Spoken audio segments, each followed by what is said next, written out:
Alrighty, we're live.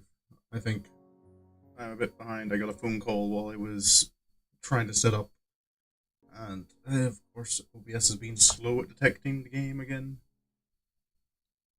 So I got a little bit of time, I think, until OBS detects. Why does it always take so long? There we go. Now I just need to readjust it. I think Square games look better when they're off-centered with my avatar. That way you can see the whole screen. Ooh. And I guess I have to wait for it to show up again because I had to Alt-Tab to adjust that. Is it not difficult? Is it? I did wonder, like, is it that difficult to make games with a windowed full screen mode? Does it add that much complexity to the design?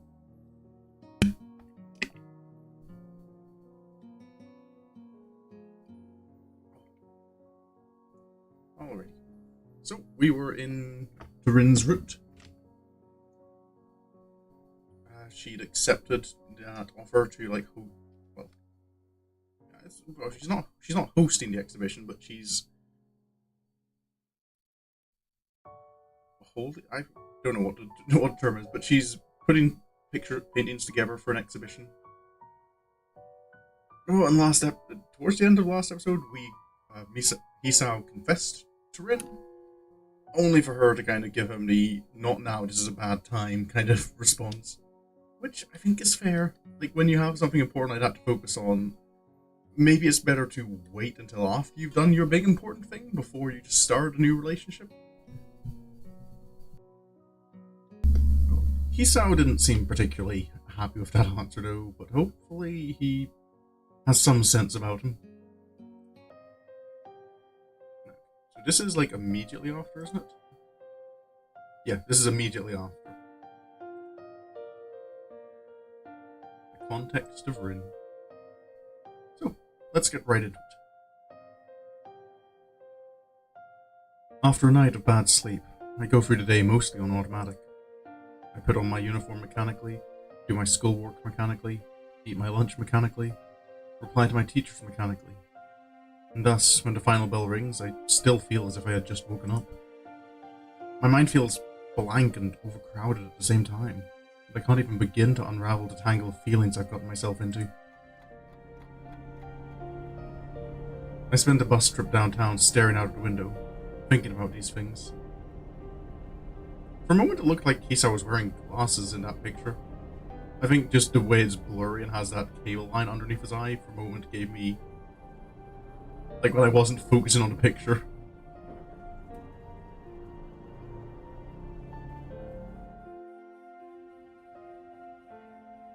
As a result, by the time I climb the stairs to the atelier 4 floors above Sai's gallery, I'm feeling completely exhausted.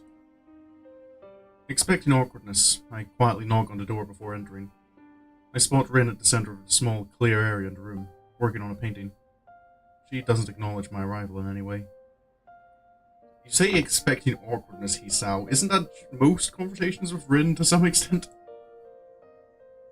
Hi, I came, as promised. Rin snaps her head to my direction immediately. Was she waiting for me to say something? And locks that cold green gaze of hers on me. Although I'm sure my own face can't hide my feelings, Rin's expression is as expectant and neutral as always.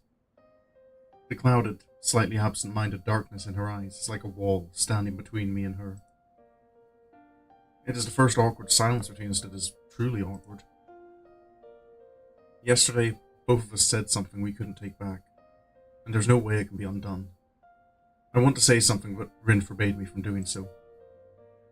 I can't even begin to guess what she's thinking, but I'm feeling the pressure of her lightless eyes on me, compelling me to break the silence without saying the thing I most want to say. To my horror, I can't find any way to start a conversation. It's as if I've completely lost the ability to speak with her. Just keep working if you're in the middle of something. I'll just sit down here. Rin nods wordlessly at me and picks up the brush from the floor with the toes of her right foot. I sink into a worn-out sofa, picking up a book from my bag and opening it to where I stopped last night. I can't really concentrate on it, but it's better than doing nothing. Oh, hello, my dear. Welcome to the stream. The two of us are so close to each other, together in the same room even, and yet we're both off doing our own thing as if we were miles apart. I can't help but wonder about this unnatural situation. Why did I come here? Because she asked me to do so yesterday, of course. However, it looks like there's absolutely no need for me to actually be here.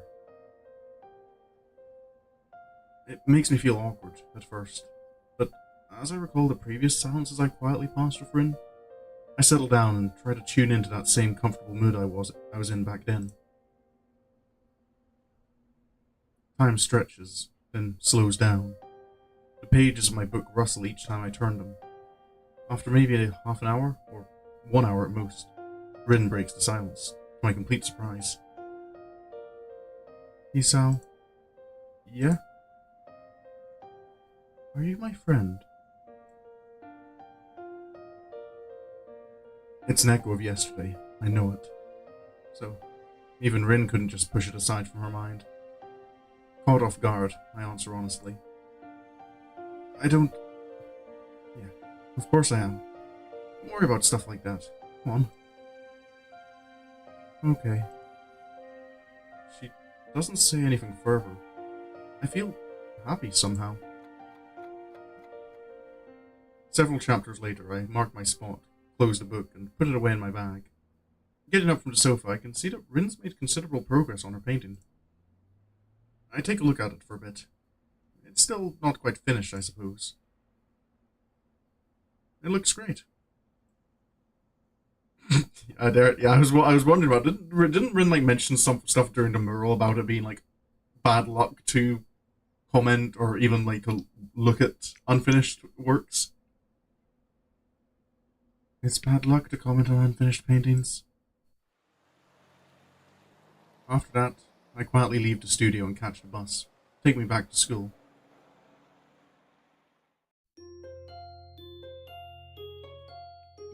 Another day out.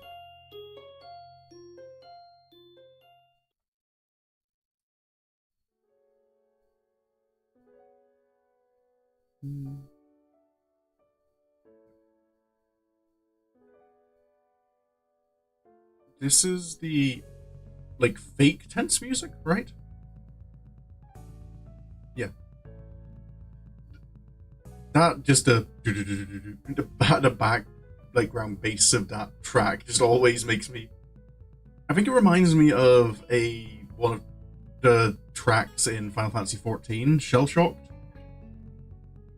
which is used, like, I think it comes in Stormblood, but I think it's used like in later expansions as well.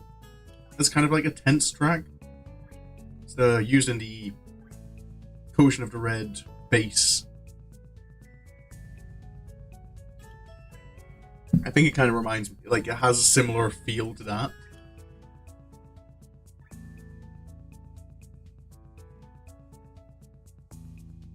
Life settles into some sort of vague, undefined norm. I visit Rin whenever I can, but each time is as strange as the first. They consist mainly of me watching Rin at work or just reading a book on the couch while she works. We barely talk at all.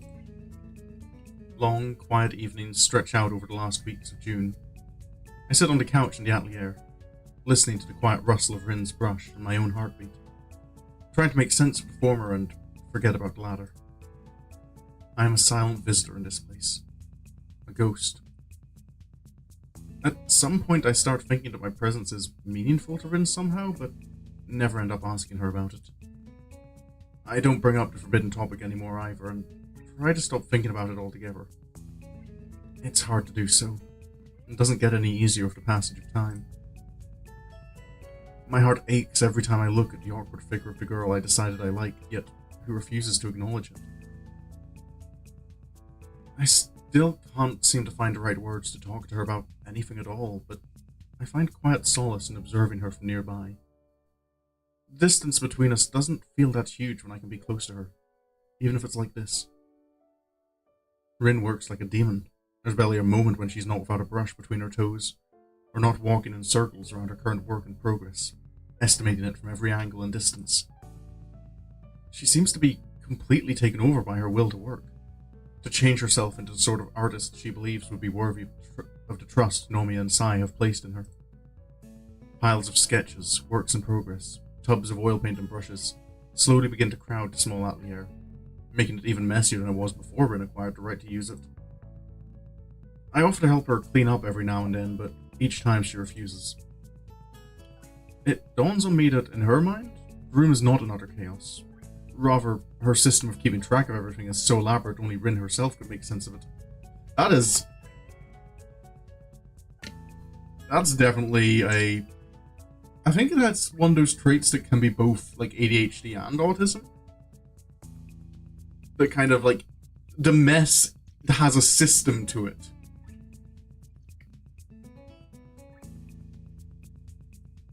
No, because I know I'm the type that, like, once I tidy my room up, I lose track of where everything is. And I'm like, for some reason, like, when I just set something down randomly somewhere, I tend to remember better that that's where I set it down randomly. Yeah, controlled chaos.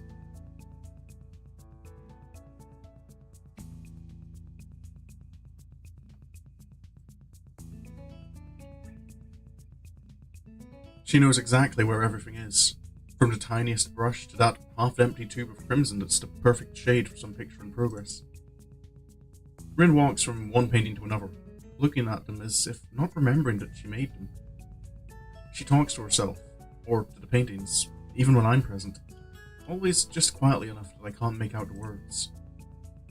Every day, Rin pours herself onto the canvas for hours on end, squeezing every bit of her ability and even her soul to make good on that promise she made to me, or herself. Black marks appear beneath her eyes, a sure sign that she's skipping sleep in favor of painting. I'm somewhat surprised to see her at school a few times. I never go and say hello though, as I somehow feel it would break the silent magic of the evenings we share at the atelier. Sometimes Sai comes by when I'm there. She gives me a certain kind of look when she shows up. I think she doesn't like that I'm always hanging out with Rin up here, but she never says a word about it. Sai isn't quite as full of praise for Rin's work as Nomiya, but is visibly impressed nevertheless. However, when she turns her eyes from the wonderful works of art to look upon the little red-headed girl that made them, a sudden, deep sadness floats onto the surface of her expression. I can't explain it. She never talks about it. That was, I think, the longest, internal monologue we've had for a while. June turns into July almost without warning. End-of-term exams loom dangerously close, but all I can think of is Rin. I feel like a sleepwalker at school, looking forward only to the next time I get to visit that silent place above Sai's gallery. After Rin refuses my attempts at directly helping her with her work, I try to figure out other ways to help her. It finally dawns on me that she isn't eating properly. My course of action decided, I stop at the convenience store before going to catch the bus downtown on my next visit to the studio. Pop-out chat is... Oh... That's rough. It is nice to have the pop-out chat to keep an eye on things.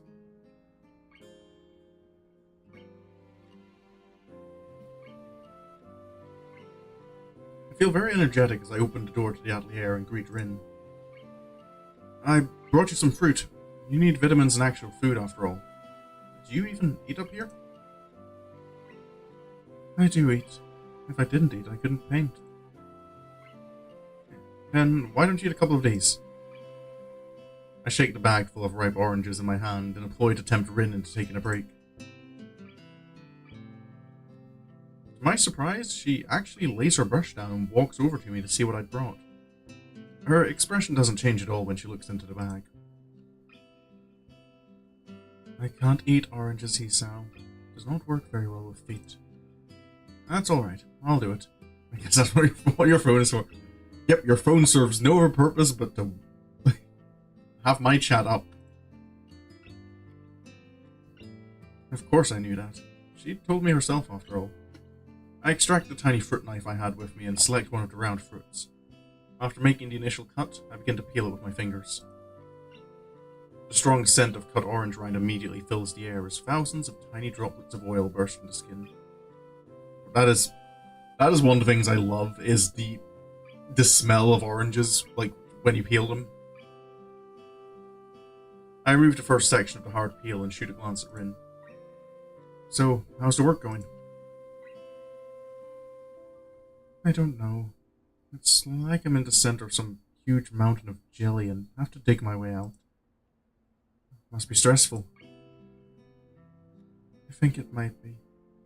Even though it's just painting, all this, everything feels really strange. I wonder if Rin is the kind of person who likes to carefully remove all the white fibrous stuff from oranges before eating them, or the more careless type who just eats them as they come. Maybe neither. I'm the former type, so I meticulously clean the orange slices one by one while Rin watches the process with mild curiosity. I realized that I don't have the faintest idea about her likes or dislikes, or any of the other little details that make up the concept of a person for those around them. It's like in all this time I haven't learned much about her at all. Once I finished lamenting that fact, I realize I've cleaned the entire orange and neatly split it into slices. I hold a slice up, bringing it closer to Rin so she can pick it up. Here.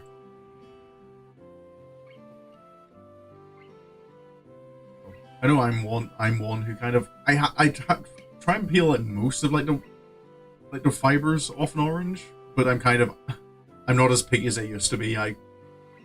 It's got to the point where the effort you put into it feels like it very quickly stops being worth it.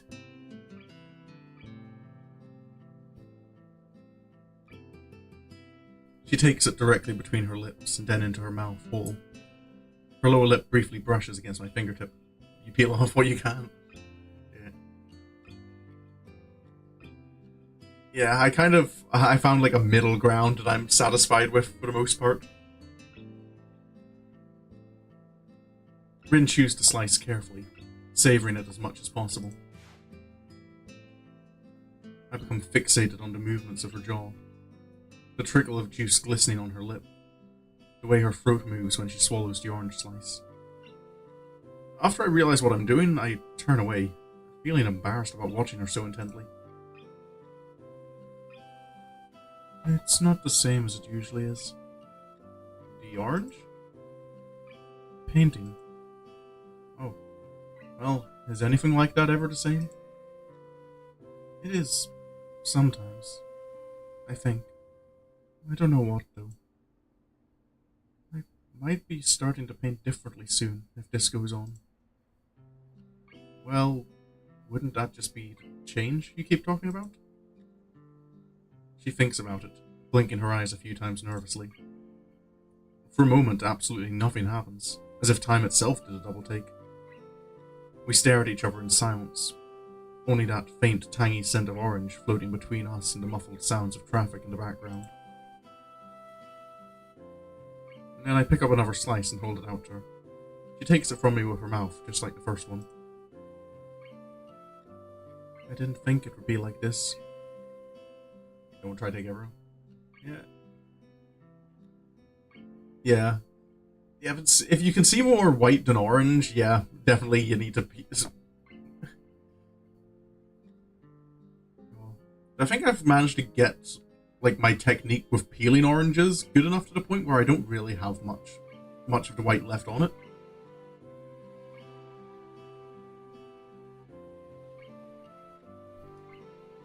I kind of want oranges now. Well, keep on going and see what happens. It's not like you can do anything else. Yeah, that didn't feel like right to say. It's not like you can do anything else. That... I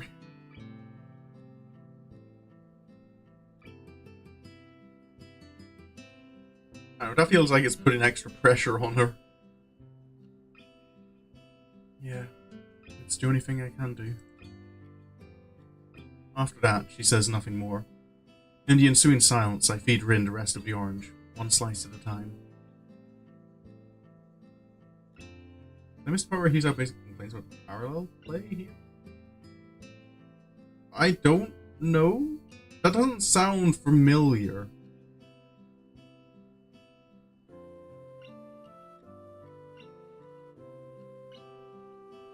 Or does it? I'm not quite sure exactly what you're referring to now.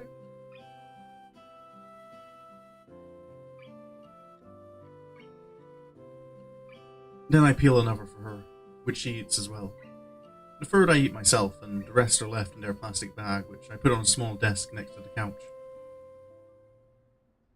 She stands up and returns to her painting, with a strange look in her eyes that I haven't seen before. Like most of her expressions, it is completely unreadable. Even if I asked, she wouldn't explain what it means.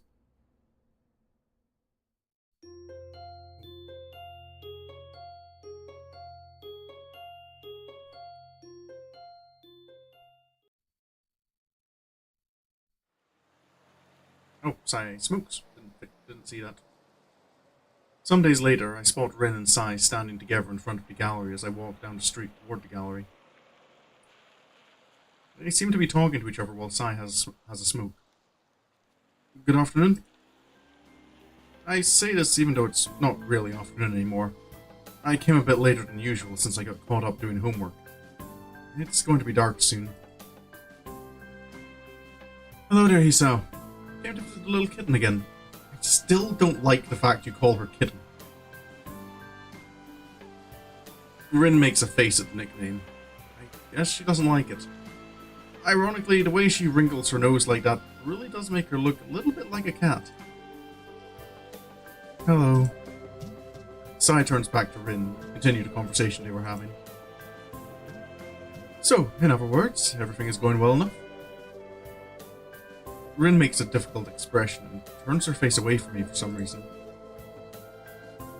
It's difficult.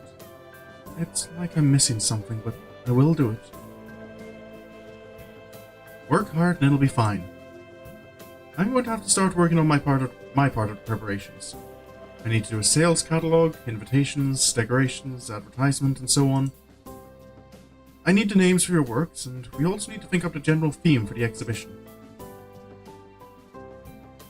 They don't have anything like that.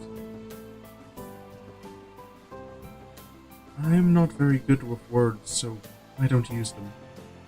If I cannot use them,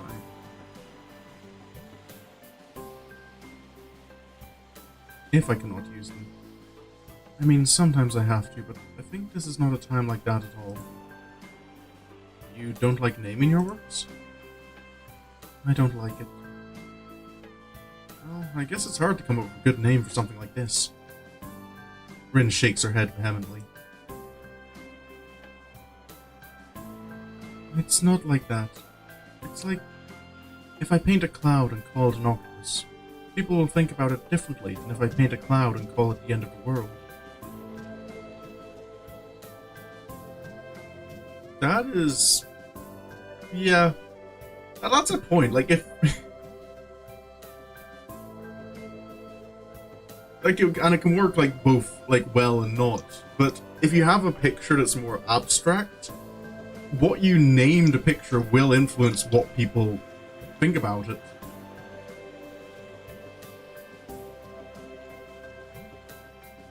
It's like those, what do they call it, Rorschach tests.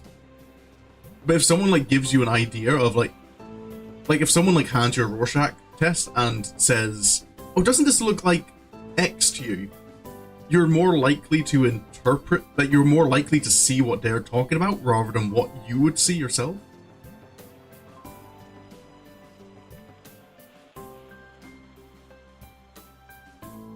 And I suppose with Rin not quite knowing how to put things into words. Things talking about how so we went play about he and Rin doing their own. Oh, yeah. You must have missed that, I guess. You were here, I think, in the chat, but maybe you just missed it? Or was it before? I can't quite remember if you'd said hello at that point. But yeah, that has happened.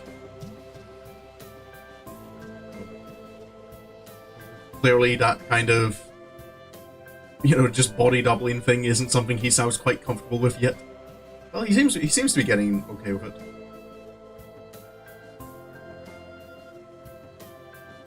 Every name is wrong.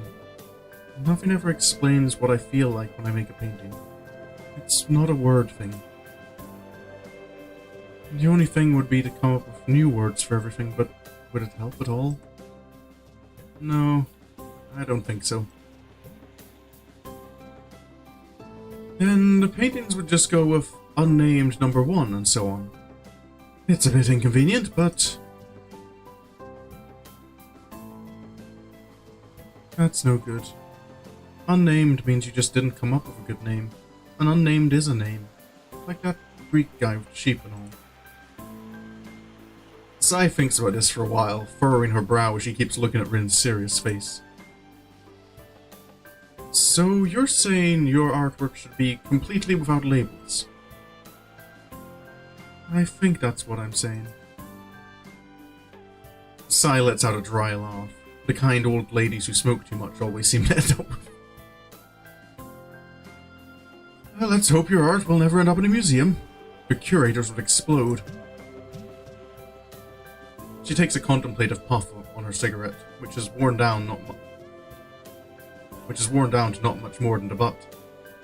Then she drops it into an ashtray affixed to the wall next to the door. Oh. Oh!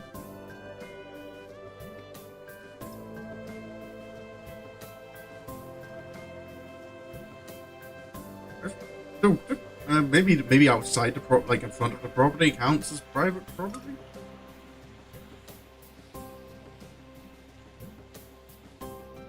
I just remember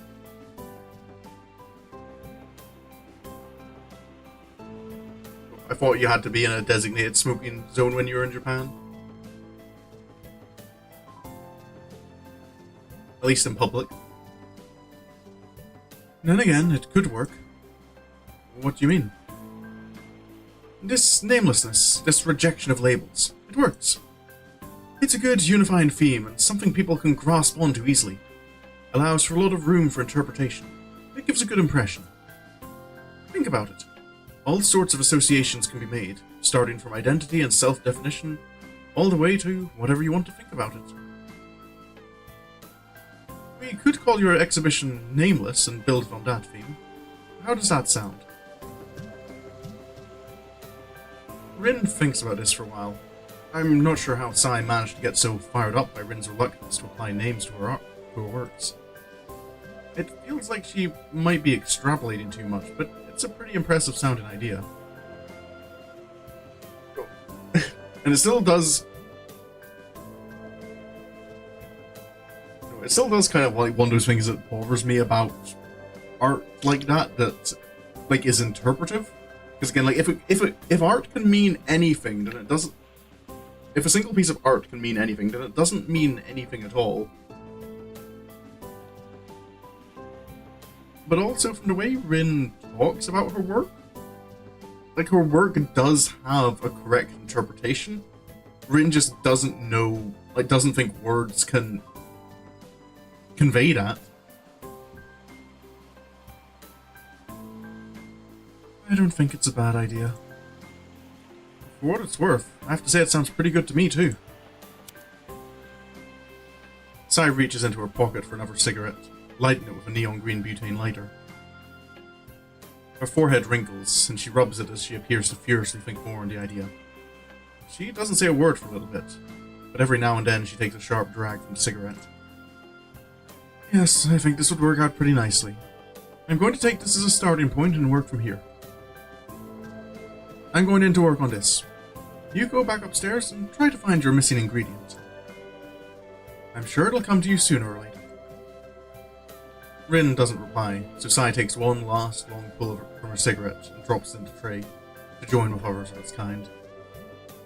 The gallery owner turns to head back inside, but is stopped by Rin just as she reaches for the door handle. Sai? What is it, kitten? Can I have some cigarettes? She looks at Rin incredulously, clearly not having expected such a direct request. Not that I did either. Don't tell your teacher. She stuffs the packet in Rin's pocket along with the neon green lighter.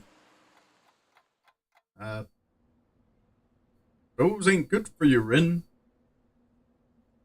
I think most art at the end of the day is more personal endeavors. Hi, Kendi. But yeah, I mean, I don't think they're like I kind of art. I think like art is a personal endeavor, but I kind of like I've never understood like when people like say, "Oh, this art," like the meaning of the art is what you interpret it to be. Like it means something different to each person, which I get to an extent that we all kind of interpret things through our own lenses, but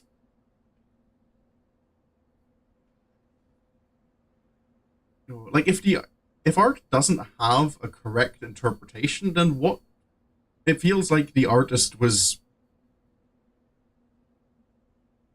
like not putting any thought into it. Because if the artist didn't have an interpretation, then they're just I don't know. Maybe I think too much about art having meanings.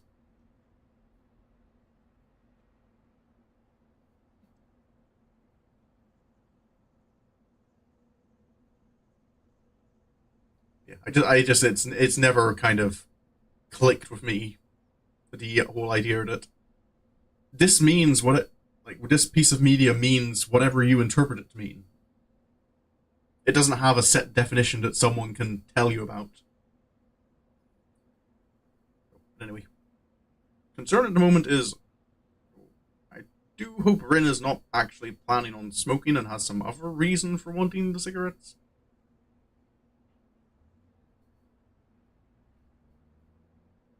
The day is already folding into dusk when we climb up the dark stairs leading up to what is now basically Rin's atelier.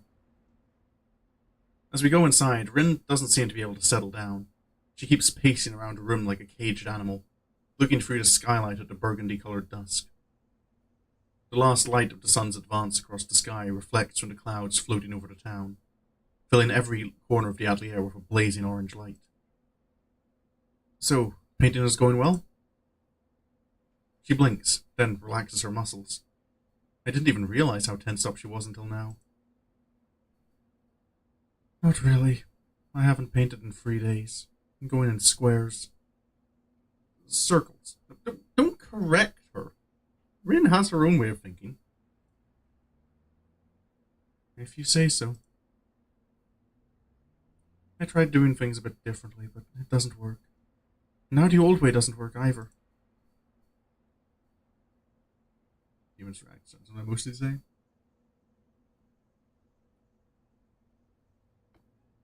Oh.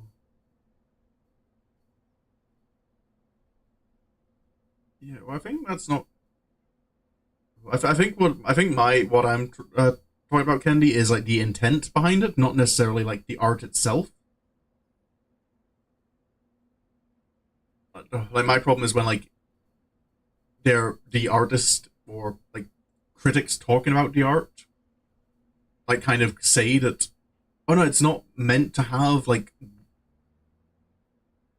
cleared like a clear interpretation. It's just any interpretation is correct as long as you can articulate it.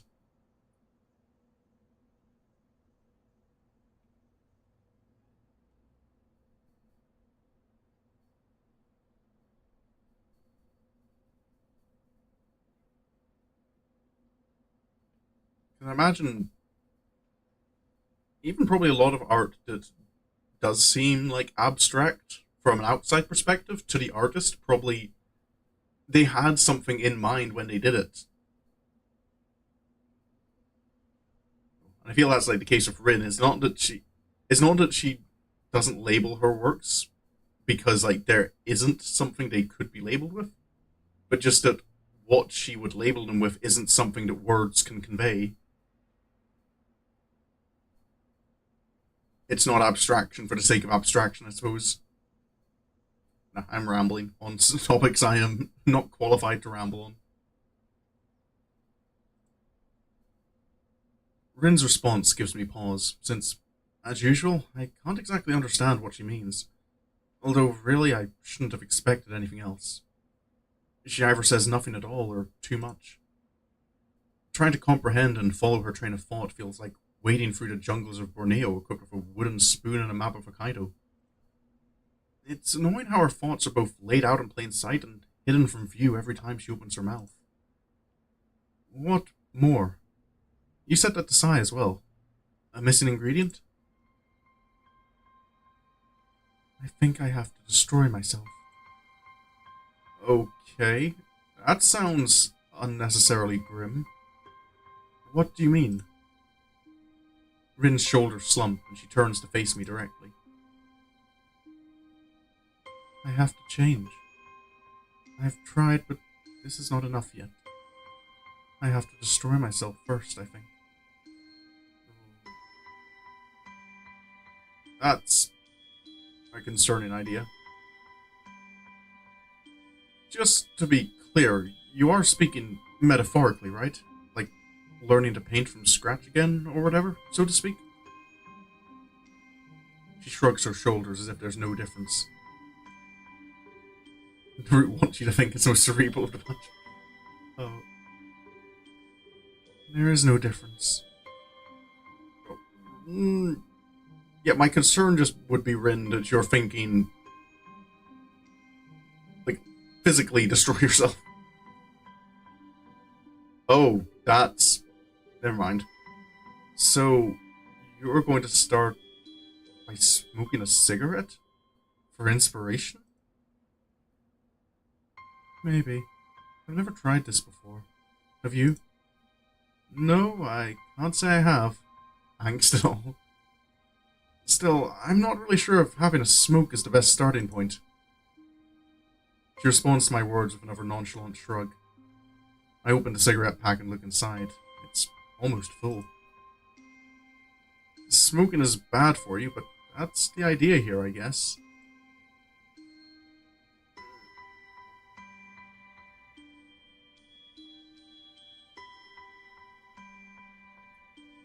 This feels like a bad idea.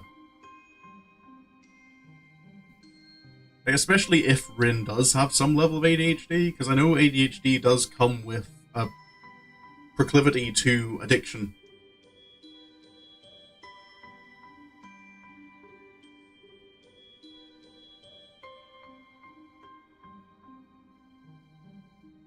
Especially if she finds that, oh, smoking does help me focus a little bit on painting.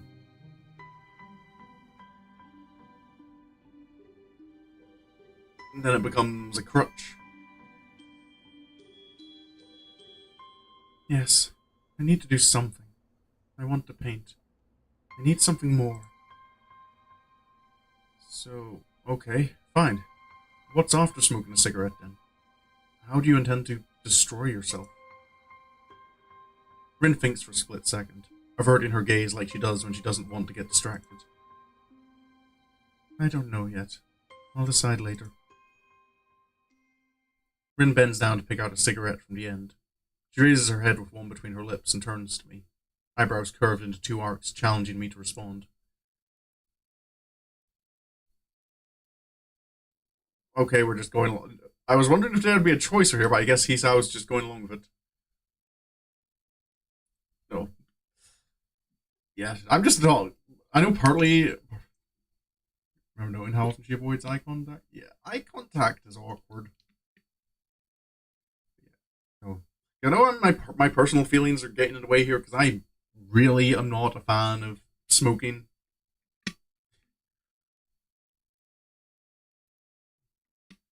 With a sigh of resignation, I pick up the lighter and raise it to meet the cigarette. I can feel Rin's warm breath against my quivering hand.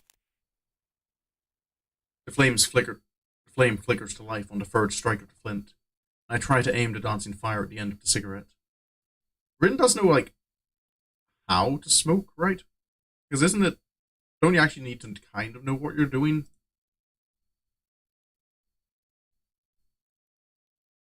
Me either. As well, her struggling. Yeah.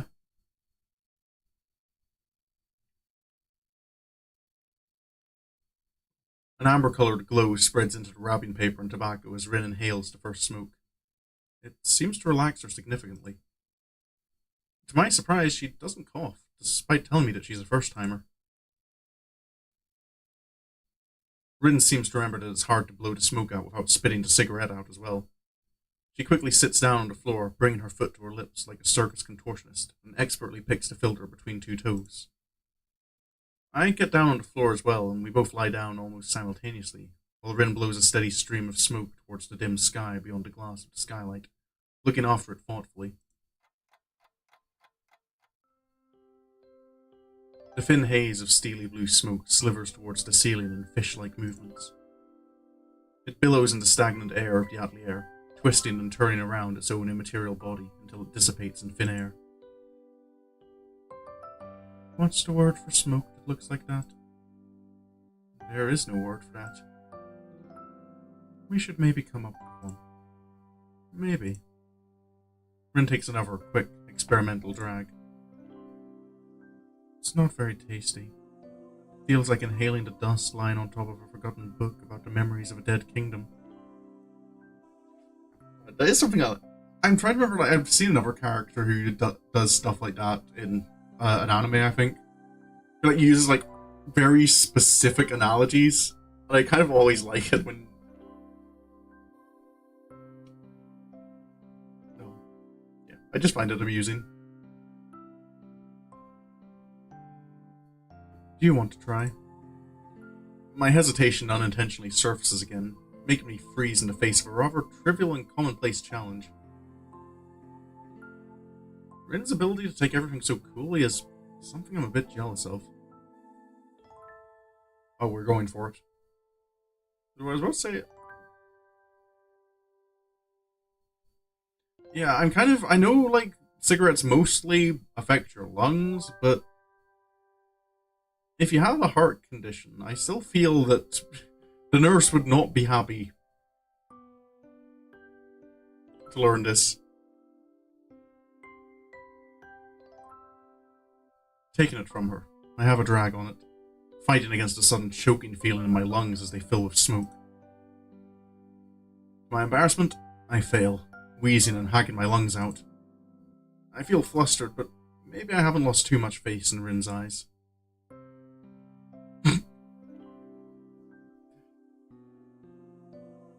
It's less unpleasant on the second try, but I still pass the cigarette back to Rin. I'm like a pair of budding delinquents in middle school, sneaking their first smoke out of sight of their teachers and parents. Well, I suppose it's not like, and that's exactly what we are. After a while, the cigarette has shrunk most of the way down to the filter. Rin is still looking quietly out at the skylight. With her looking out there, the silence inside the atelier seems to deepen even more. Of Rin and Lily fighting? Lily using her cane as... Okay! That's a...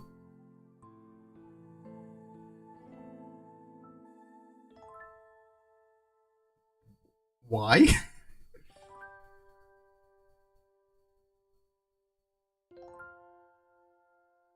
I did see another picture. But I don't know if it's actually like of anything of note. Are the cogs of creativity turning behind those eyes right now? Do another one. Oh, okay. I mechanically pick up another cigarette, light it, and place it on Rin's lips. She takes a few quick puffs and moves it awkwardly around with her lips. Ah, Keith. Not understanding her garbled words, I glance over at Rin. It looks like she's having trouble with the cigarette. I don't know who that person is in that other picture. I picked a cigarette from her lips and placed it on mine, abandoning common sense and good reason while I do so. The first one should have been enough for me, but I take another drag, still coughing a little at the unpleasant sensation of smoke invading my respiratory organs. I remember doing something like this before. So you have smoked. Doesn't look like it though. Nah, lying on my back and looking at the sky with you. Oh. sky on the other side of the glass is slowly growing darker. It's unreachably high, even if the shimmering smoke seems to make it closer. I return the cigarette back to Rin's mouth. It feels bad, somehow. The space between us, less than arm's reach, is still there. It's the distance between us, the immeasurably wide chasm of thoughts and feelings that separates us with graver certainty than even light years of physical distance could. By saying the right words, there might be a way to make that chasm narrower, even if it's just a little. I tried to cross that gap with one big step, but Rin turned me back. I glanced at her out of the corner of my eye. Rin is staring upward through the smoke-filled ceiling and the skylight at the darkening sky above us. It's almost like she is sleeping, even though I know she isn't. Her eyes are open, as is her mouth. Just realized how sad it actually was when Lily tells us how to...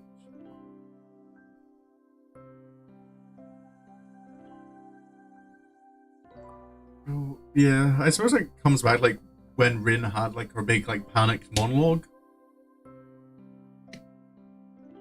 That's one thing, like she can't connect with people. I suppose part of it is Rin not being able to understand them, but I suppose it is part as well, like people not putting the effort in to try and understand her.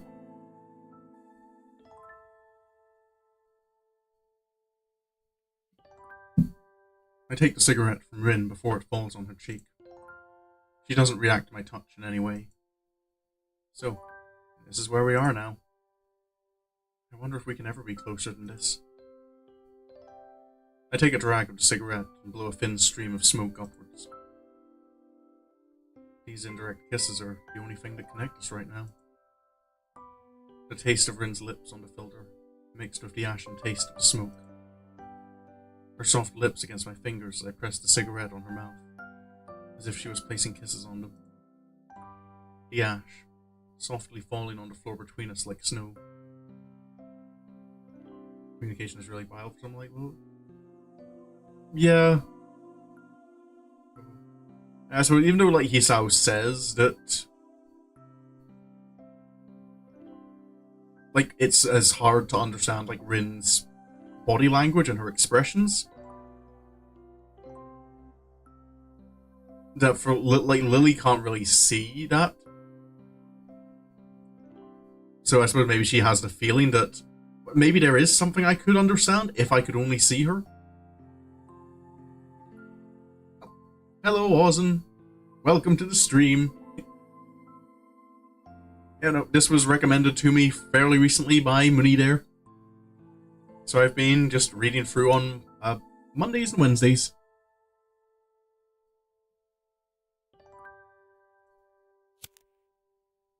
As the second cigarette has been finished off, I'm already lighting the third one. Hey, maybe want to slow down, friend? The only thing breaking the stillness of the atelier is the inaudible sound of smoke floating towards the first stars blinking overhead. Light nausea hits me by the fourth or fifth cigarette. Before long, the shape of the waxing moon appears in the skylight, shedding her wan light down upon us. It'll be full moon in a few days. It'll be nice to be able to fly. I flinch after realizing it was my own voice that gave birth to the remark. The bastard child of the almost inebriating smoke and tiredness. Smoked half. Yeah, this whole scene I've kind of like had this like uncomfortableness in the background, in the back of my head.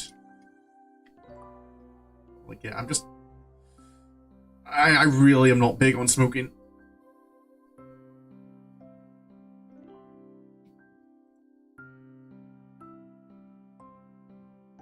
You can't? I'm someone who's already completed a few routes. Oh, yeah. I am thankful for people not spoiling. I already have Muniz and I think a couple of other people have like confirmed, like assured me that nope, this is definitely good. this is the second route I'm doing. I have gone through Emmy's route already. But Rin was kind of my first, what was supposed to be my first choice, but I just didn't make the right decisions apparently. You can. Sometimes I feel like it. Like I can do anything. I wish I felt like that too sometimes. I wonder if she hears the bitterness seeping into my words. The vicious cycle of unrequited feelings is poisoning me, even now. It could also be the nicotine poisoning you. I try to push the grim thoughts aside. My efforts meet with little success as my mind keeps swirling around what ifs and if onlys. I haven't actually done Rin, but you don't think? Played Emmy and Lily's. Oh. Yeah, I think my plan is after doing Rin's to do. I think Lily is kind of next on my goal. And then I feel because interacting with Lily, I think, is going to get me interacting a lot with Hanako. That might lead me towards doing Hanako's after that. And then after Hanako, it's Shizune by default.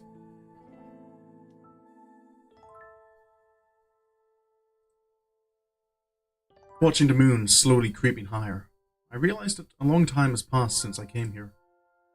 It sobers me somewhat, but also reminds me of the sad status quo we're in now.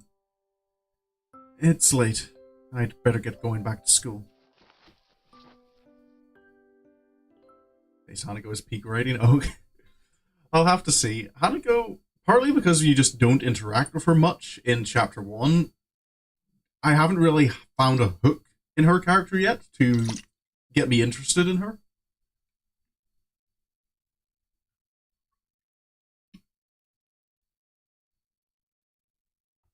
Well, like, I think I've had more dialogue with Sai at this point, who we've only seen in a handful of scenes, than Hanako.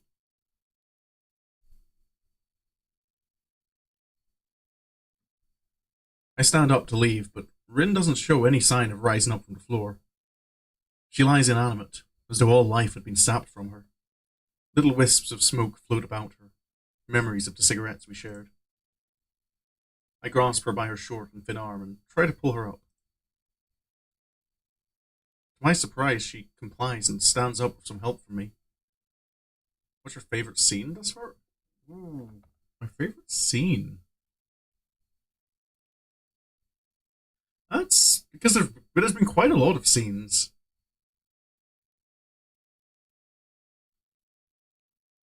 Oh,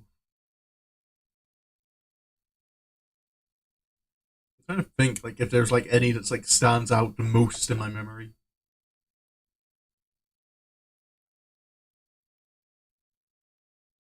Hmm.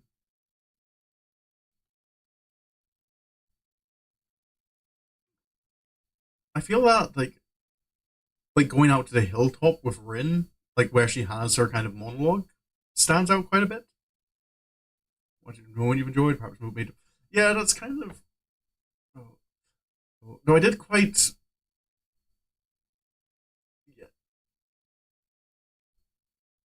no, the one that made the one that does kind of make most impression, I feel, is Hisao really screwing up in Emmy's route.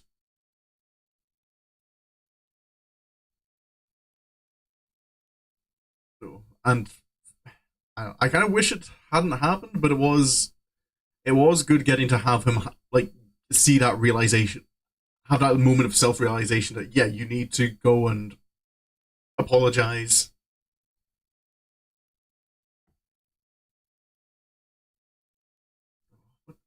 It's hard to pick out like a single moment in stories like this.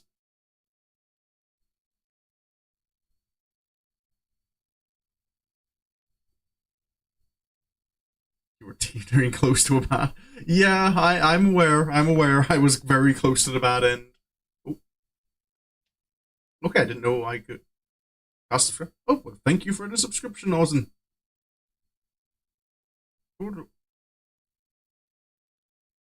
I'm live most evenings throughout the week.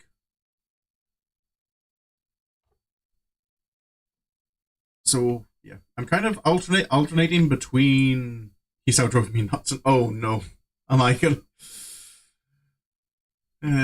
what am I gonna have to put up with? But yeah, at the moment, Ozin, I'm kind of alternating between streaming Katawa Shoujo and Monster Hunter Rise are the two games I'm playing at the moment. Yeah, Katawa Shoujo is definitely the one I'm enjoying the most. Monster Hunter Rise is fun, but it gets really frustrating at times. Oh, you meant Emmy? Okay, yeah, okay, yeah, Emmy. Uh, yeah, Hisao really could have handled Emmy with a bit more tact at points in that route. Are you going to stay here overnight? I have to. I haven't painted much in 3 days. I have to find out how I can start painting. Maybe the smoke helps. Just take a break? That's no good. I have to do it. If I can't paint anymore, I'll be destroyed for real. He's so annoyed me ordering Hanako's route. Oh boy. Yeah. If Hisao does can like display his like lack of like understanding for others, I can imagine things going bad with Hanako. She does seem like one who be is like very sensitive to.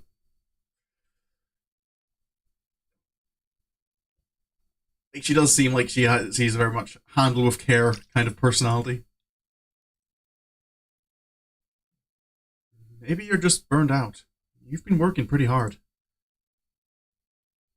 That would be bad. I wonder if this is it for me. I wanted to see how far I can go. Maybe this is it. The end. You just have artist's block. It's not a big deal. That's the word for when you can't paint, right? I've had that before. Never like this, though. I pick up a brush, then I want to put it down right away. And then I do. 3 days. It's like I've forgotten how to paint. I didn't think that was possible. Like, more impossible than Emmy growing wings and a tail. You need a break. I mean, I get that you're trying to go deeper inside yourself for your paintings, but it's really not that healthy to stay inside your own head for so long. I glance at the night sky visible through the window. A couple of stars are weakly twinkling above the city. They remind me of something I used to do once upon a time. It feels so horribly long ago. Come on, let's go outside. Where? Just for a walk. I'll show you my secret place. I don't know if it works in this town, but we can try. In any case, you need a break, and probably something to eat. Come on. You need to get your thoughts away from this for a while. When they're troubled, most people escape from their unhappy lives into a world of fantasy. I did that before, and still do today, reading books endlessly, immersing myself in their world rather than my own. Rin's escape should be the other way around, though, out of her inner world and into the real. Rin doesn't look happy about this, but I ignore her. At least she is somewhat cooperative, walking after me as we head down the stairs and then down the sidewalk.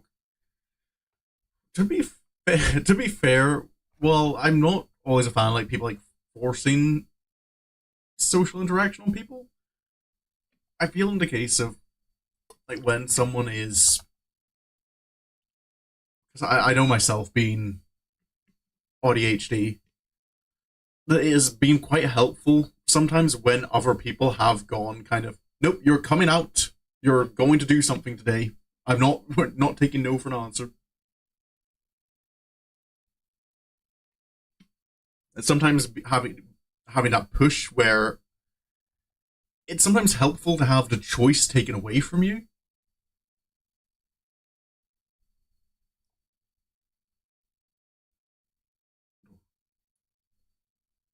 So I feel it's good to have someone who you can trust to to kind of make decisions for you in certain situations, like the kind of situations where you're going to just go endlessly around in your head debating it, or you know you're going to make the wrong decision, it can be very helpful for the brain to kind of go, oh, I guess this isn't a decision I have to make. I don't have to worry about this.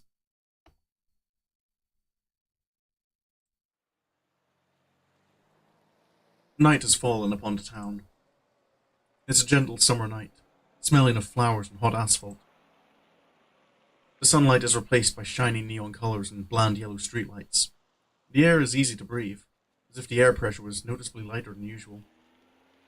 As an introvert, sometimes, yeah, you sometimes just need that. Just a friend who is kind of like, nope, you're going out, you're going to have fun. You've been stuck up in your room for too long.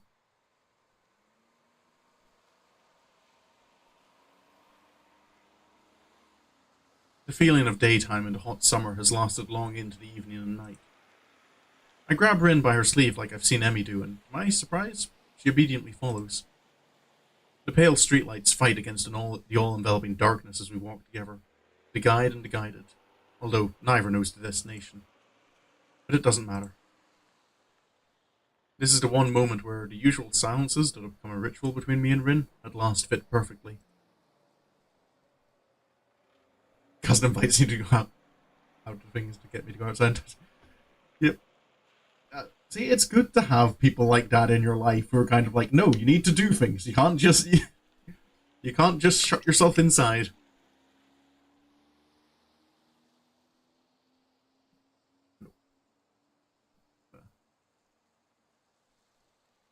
Yeah, I do feel it is nice to have people like that in your life who can be pushy.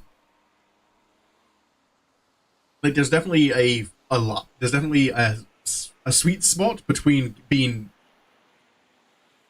like so pushy it's kind of domineering, but at the same time I feel like, does a friend really care about you if they just like let you make every decision that you're making, even if it's maybe not a good one? If they know kind of it would be good for you to go out and do something, but they kind of go, I don't want to be seen as pushy, so I'm not going to.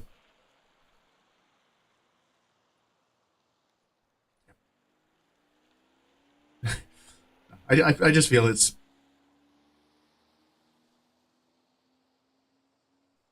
I feel it's healthy to have friends who make you do things you are a little uncomfortable with sometimes. We walk side by side, choosing directions on impulse or inspiration. Sometimes we find ourselves back at a street we'd already seen once or twice. Sometimes we find new streets. All of them look asleep. Rin doesn't ask where we're going. Maybe she doesn't care. Maybe she knows I don't have an answer. The silence of the night isn't scary. After all, the lights drive most of it away. The air grows cooler as the moon progresses along its journey in the cloudless sky. Few cars roam the streets at this hour, and even fewer people are on the sidewalk. The apparent lack of nocturnal life is somehow befitting of this place. There are round-the-clock shops and cafes, sure, but the atmosphere is like the town itself is slumbering. A town that sleeps 8 hours a day. The city I grew up in, bathed in the electric glow of a million light bulbs, never slept. I've seen it for myself. It's not the first time I've done this. It happened one of the first times I was home alone. Both of my parents had business trips that neither could cancel, so they deemed me old enough to survive 2 days on my own. Their misplaced trust in me did not go to waste, as I proceeded to spend the entire night out walking around the city. Even afterwards, I couldn't say what made me stay downtown longer than I intended after school. I didn't feel like going home, so I stayed through the evening, and eventually through the entire night. I walked long concentric circles around a landmark chosen at random. For some reason, the nighttime city felt fascinating, so I walked its streets. At every intersection it was possible to choose your direction at random because they all lead nowhere. The aimless wandering made me see things differently. I hope it'll do the same for Rin. We stopped to buy some hot coffee and snacks from a vending machine, and then locate a bench where we sit down to eat. There's no time in the night of the town, so we spend an unknown amount of it just sitting there, observing the stillness of the usually vivid townscape. Still, it's getting very late, and soon it'll be getting very early. So, is this it? Hearing Rin's voice surprises me. She doesn't sound bored, rather, her tone is inquisitive, uncertain as to why I dragged her out here, yet curious to find the answer. Yeah. Have you ever been out all night? It's like a different world. The remark sends her thinking for a while, looking around as if she was looking for something. The wisps of light reflecting from the corners of her eyes are suddenly very sharp. It's not a different world. It's the same, just asleep. What do you think this town is dreaming of? Maybe something like car sheep or building sheep? Why are dreams always about sleep? Sheep. Why are dreams always... I've never seen a sheep-related dream that I can remember. Do different towns dream of different things? Probably. How could they not? I answer half joking, half spurring her on. For the first time tonight, it seems like a bit of Rin's life has returned to her. She doesn't continue her list of rhetorical questions, though. Instead, she leans back a little and looks up at the moon travelling above the town. The cool breeze blowing between the buildings seems to steal the conversation away before it even really begins. It's too bad. It looked like Rin would get out of her blue mood. I wish I could somehow know the right things to say, but I realize I can't do that, the way I am now. I'm too far apart from Rin. I haven't really managed to crack her open. She's just too complicated. It's like she's open to everything, equally interested or disinterested in everything from the outset. In truth, she's locked tighter than anyone else I know, even myself. Sometimes she locks herself inside that inner world, shutting everything else out. At other times, her thoughts flow freely from her mind, but not organized in any fashion that would make them intelligible to the rest of the world. What comes out in the form of paintings I can't interpret. To me, it's just a sea of colors and shapes, not a message. She's too far away. I now know it was a bad idea to try to reach for her in the way I did, but I can't help liking her. I look at the fingers of my right hand, trying to remember what Rin's lips felt like against them. Do you ever feel like you're trying to reach out for something that's impossible to reach? Rin turns her gaze to me, tilting her head quizzically. I wonder if she understands the meaning of my own rhetorical question or not. Either way, I like how I can manage to catch her attention just by speaking aloud nowadays. All the time. At least, I think so. That's what painting feels like a lot of the time.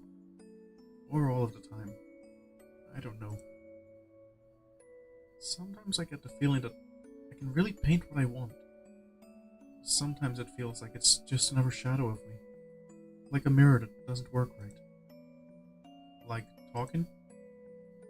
Maybe. When I was little, I didn't really have friends. Maybe it's the same now. The only things I liked were pens and paints. They were the only things that understood me. Now it feels like that is going away too. Change really is a scary thing. I wish I could understand you. She looks at me melancholically, roused by my thoughts materializing as words spoken aloud. Me too. Whoever she meant she wished for me to understand her to understand me, or her to understand herself, I never ask, nor do I find out. I see her eyes searching for mine. Serious and cryptic as they are, I'm not getting any explanation from there. Don't worry about it. I will. Small hints of a smile are wavering on her lips. When she's like this, it makes me feel like there's maybe hope for us. We get along so well for being so different. It's just that we never really get along precisely because we are so different. Maybe it was Rin's passionate approach to her own art exhibition, or perhaps my own careless words, but last week was different from usual. The small friction between us seems to be somewhat volatile, but at least we now seem to be back to normal. Relatively speaking. We stand up from the bench and pick yet another direction in which to go. The wee hours of the night slowly pass by as we measure the streets of the town, one step at a time. We are finally at ease, not minding the rare lone passerby, the eerie darkness, each other, ourselves. Rin's step seems lighter, like the heavy air around her is letting go a little. It makes me feel happy. We don't talk, save for the single remarks that are spoken into the night of the town and never answered. The details jump into the eye instead of being the usual blur they are during the day. As the sky above the town changes from deep dark blue to grey, I know that our night is soon ending. It's almost morning. Rin looks up too and nods at me. It's true. The coming light of morning is creeping through the sky, climbing higher by the minute. It feels surreal. The sun won't come up for a while, but I get the feeling that the end of this night really is here and now. Should we head back? Rin nods again, twice, her hair waving in the breeze that seems to be heralding the coming dawn. Abruptly, she takes off, taking the lead in this walkabout on which I'd brought her. It seems she really is in a better mood. This, too, makes me feel happy. Rin's navigational skills are probably not much better than mine, but we eventually find ourselves in front of Sai's place. I don't know if this was of any help. I did this once before, but it was more because of a stupid impulse, or maybe restlessness back then. Maybe this was a silly idea and didn't really help you at all. She just nods as an answer. So, do you know how you're going to destroy yourself now? I have some ideas. I don't want to see you for a while. That is... I feel Hisao's not going to take that too well. But I feel like there's maybe a way in which he could take it well. In that it is by not seeing him that she feels will destroy her a bit.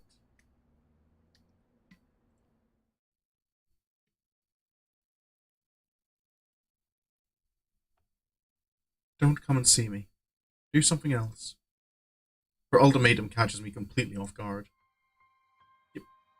Oh, and if, yep, no, he doesn't understand. He doesn't see that side of things. What the hell? What's that about? You said before that you didn't mind. I mind now. It's just for a while. I have to do this alone. I don't like that. Why? I don't want it to go like this. Why? I just don't want to feel this distance between you and me. She tilts her head like a bird, her eyes narrowing a little as she thinks. And you can touch me. What? You can touch me if you want. You'd feel better, right? I don't know. Try. Where do you want me to touch you? No boobs or left ear. Other than that, you can decide. Left ear seems specific. Fine. I raise my hand hesitantly, even though I don't know why I'm actually doing this. Her eyes tell me that she's not going to explain. 1,000 thoughts race through my head as I slowly bring my hand closer to Rin's face and press 3 fingers against her pale cheek. Rin feels so soft and cold. She closes her eyes on contact and visibly relaxes. Ears can be interrupted. Yeah, it's just... I suppose I just kind of think of it like that both your ears would be the same.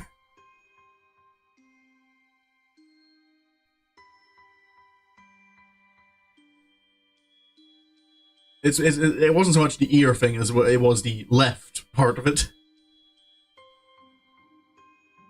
I can feel her soft breathing, her muscles releasing tension as my fingertips caress her cheek. She doesn't rest her head against my palm or anything else you'd expect a girl to do in this sort of situation. In fact, she hasn't reacted at all, save for those now shut eyes. Once I withdraw my hand, she opens them again. It might be just an illusion created by the timid morning sunlight playing with my eyes, but Rin looks like she's holding back a smile. This is the problem with our relationship. Half of the time I have no idea what is going on, and the other half, I just fail to understand why things are going on like they are. As usual, I'm not going to get an explanation. Rin merely takes a step towards the door. See you later. Then she disappears from my reach for an undefined period of time.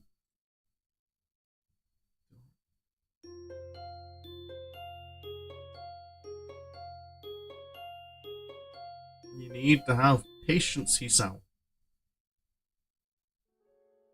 Oh, it's in grayscale. I hold true to my promise of honoring Rin's request, even if it's against my own will.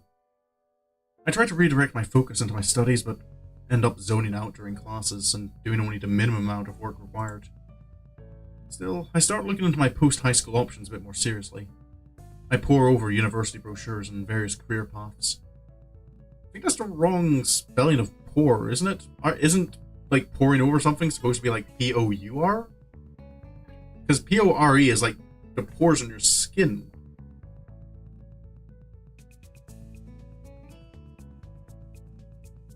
I'm good at studying, so I want to go to a university. I'm pretty sure I could get into a pretty decent one too. The only problem is deciding which subject would be best. Kenji ridicules me about subjecting myself to the control of feminist teachers when I try to tell him about getting into a university. I don't ask him about what he wants to do in the future. I wonder what Rin thinks of her own future. I bet she's not as lost as I am. And if she is, it's probably in some completely different way. Or is that correct? Okay, yeah. I thought that. It just kind of looked odd for a moment. And I feel somewhat disappointed in finding out that I can't stop thinking about her.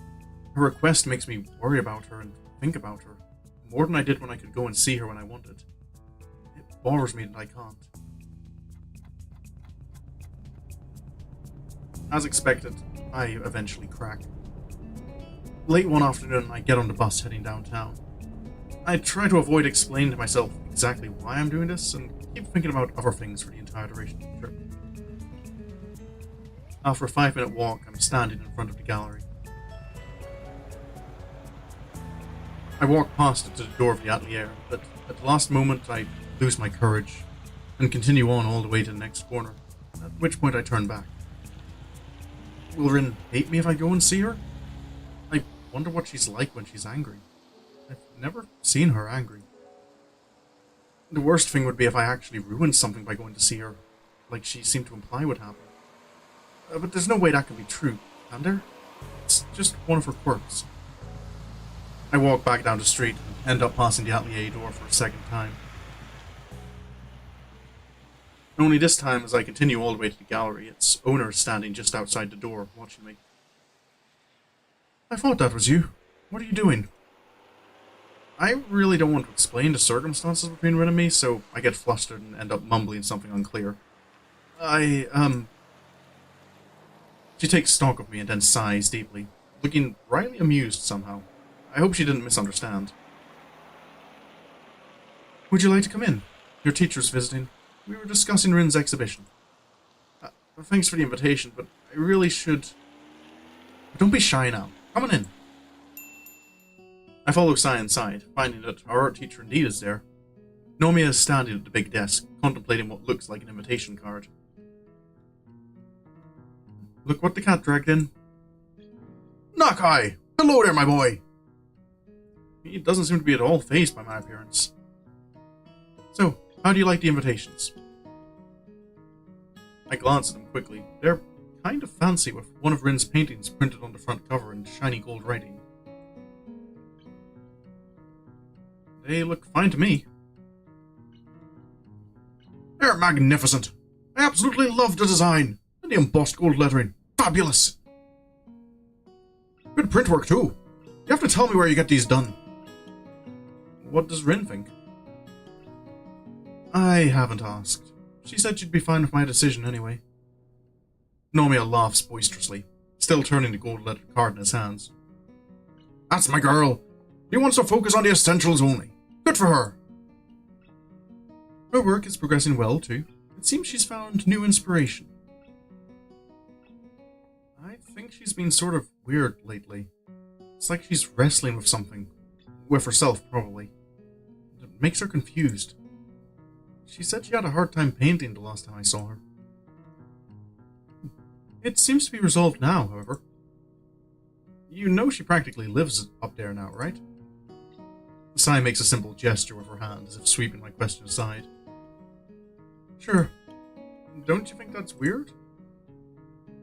Maybe it is. Still, I think she understands how big an opportunity this is and is going for it. Full throttle. Is it really that big? Nomiya sets the card down and brushes some imaginary dust off his jacket. Well, how should I put it? There are times in everyone's lives where something really big washes over you and changes you forever. This could be just that moment for Tezuka. I see. Yeah, I think I've had something like that happen to me. I'm referring to the incident that brought me to Yamaku. Neither of the two adults comment on that, however. It might well be that everyone has, or will. At any rate, surrendering oneself to art is a big decision. And a thorny path, too. Quite thorny indeed. Tezuka has almost everything one needs. But whether she has the will to pull through, that's a different question. I should know that best. I tried going down this path too, but turned away in the end. Okay, a choice.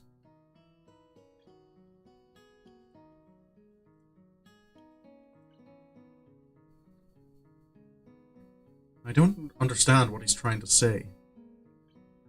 I think I kind of do a little. But I think I am a little curious about his past. But I'm also he's given the implication before that he doesn't really want to talk about it.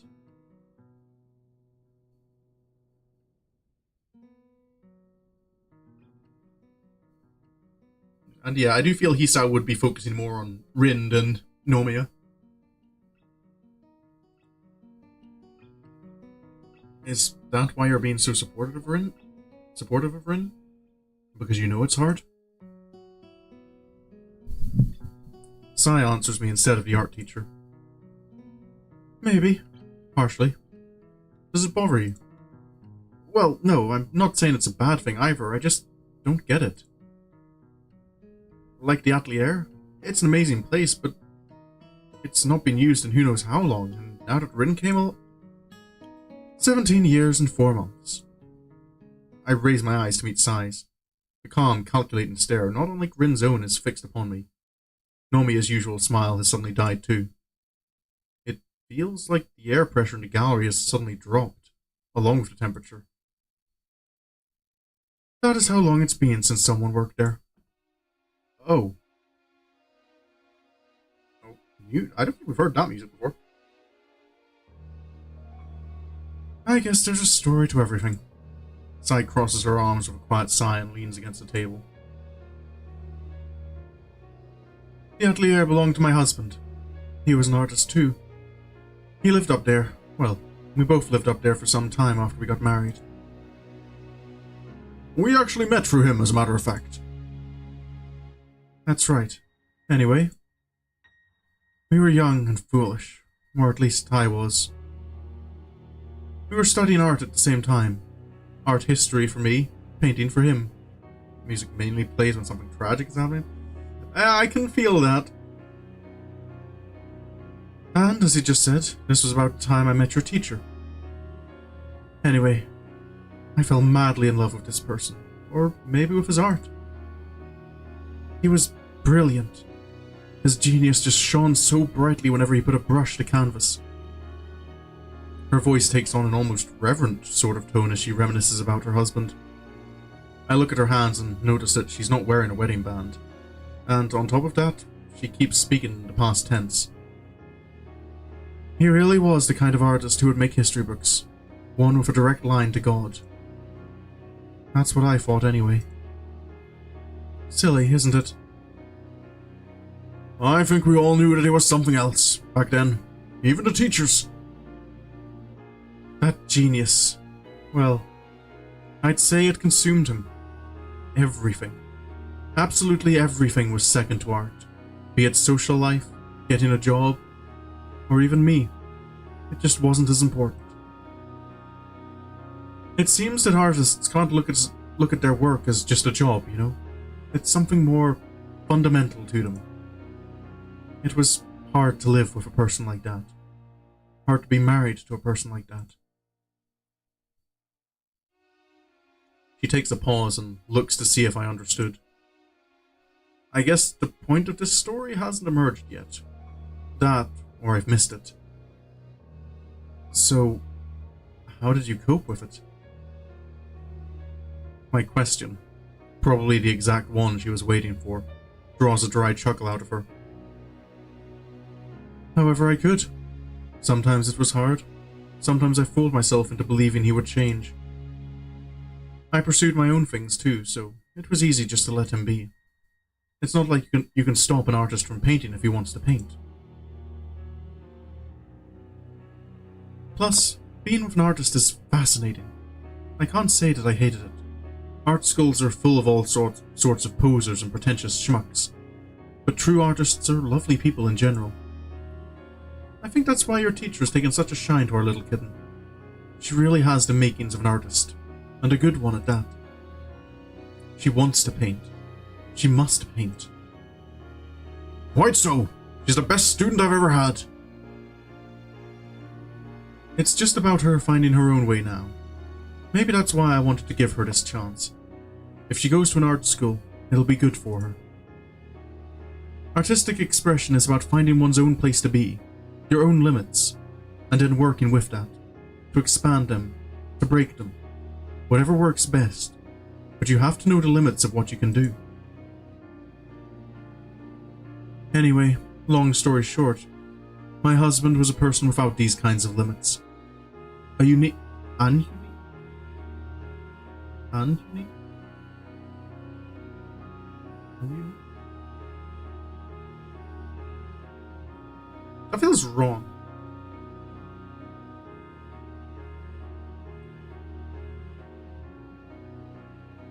Is this like another one of those exceptions of the English language that I've never noticed before?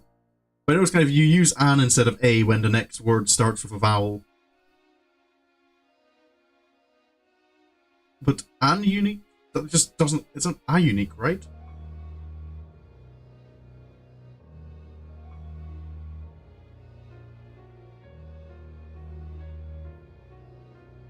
I wonder if that's because it's like verbalized more, like when you're verbalizing the actual unique, it's more like Y. It's the Y sound instead of the U. It's not unique. I think it's a grammar error.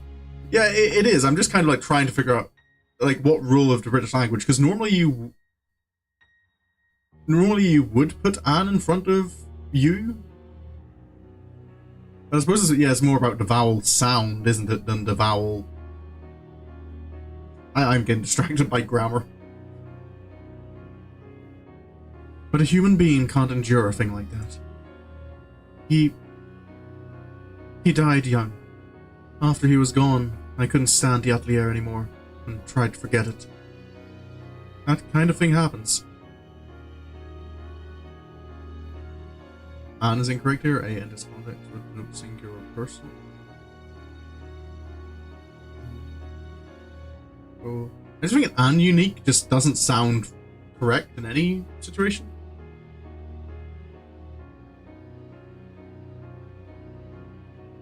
If you sounds like you, it should be a. Yeah, that's that. Yeah.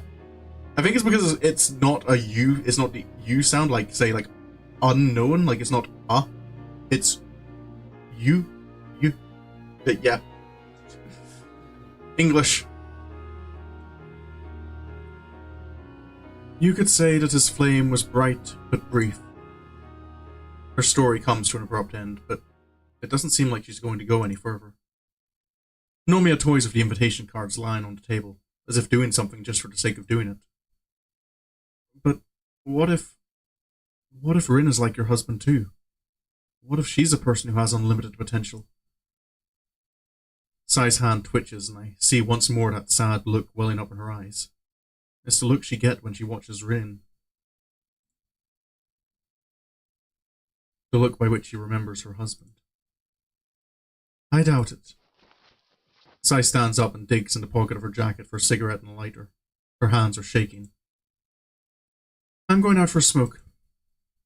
Wordlessly, Nomi and I both decide to follow her after a moment. It's already dark outside. Sai is standing with her back to us, taking sharp, occasional drags on her cigarette. Its weak amber glow illuminates her face, framing her sharp jawline. Maybe it's best to call it a night. I can give you a lift back to school if you want, Nakai. You're not going anywhere, Shinichi. I need a drink. We're going to that place at the corner. The teacher looks at the old lady and then shrugs at me apologetically. It's no problem. I'll just catch the bus back. I'm headed upstairs to see if Rin will come back to school with me anyway. I think she's been staying overnight here too often lately. Sai locks the front door of the gallery and links arms with the old art teacher. I feel strange looking at them. I wonder what it feels like to have friends who've been with you for decades, for most of your life. I can't imagine it. The two of them start making their way down the street towards the bar on the corner, so I quickly head upstairs to the atelier door and ready to get to what I originally came here for. Is Rin going to be okay with this? Maybe she'd be okay if it's kind of just like a, hi, just here to check up on you, I'm not gonna stay and like sit in the room like normal.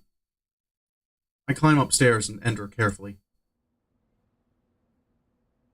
The room is dark because of the quickly falling night, but I can see Rin, or rather her silhouette, sitting on the floor. So she's got her inspiration back, like I said, and moved from easel to painting on the floor.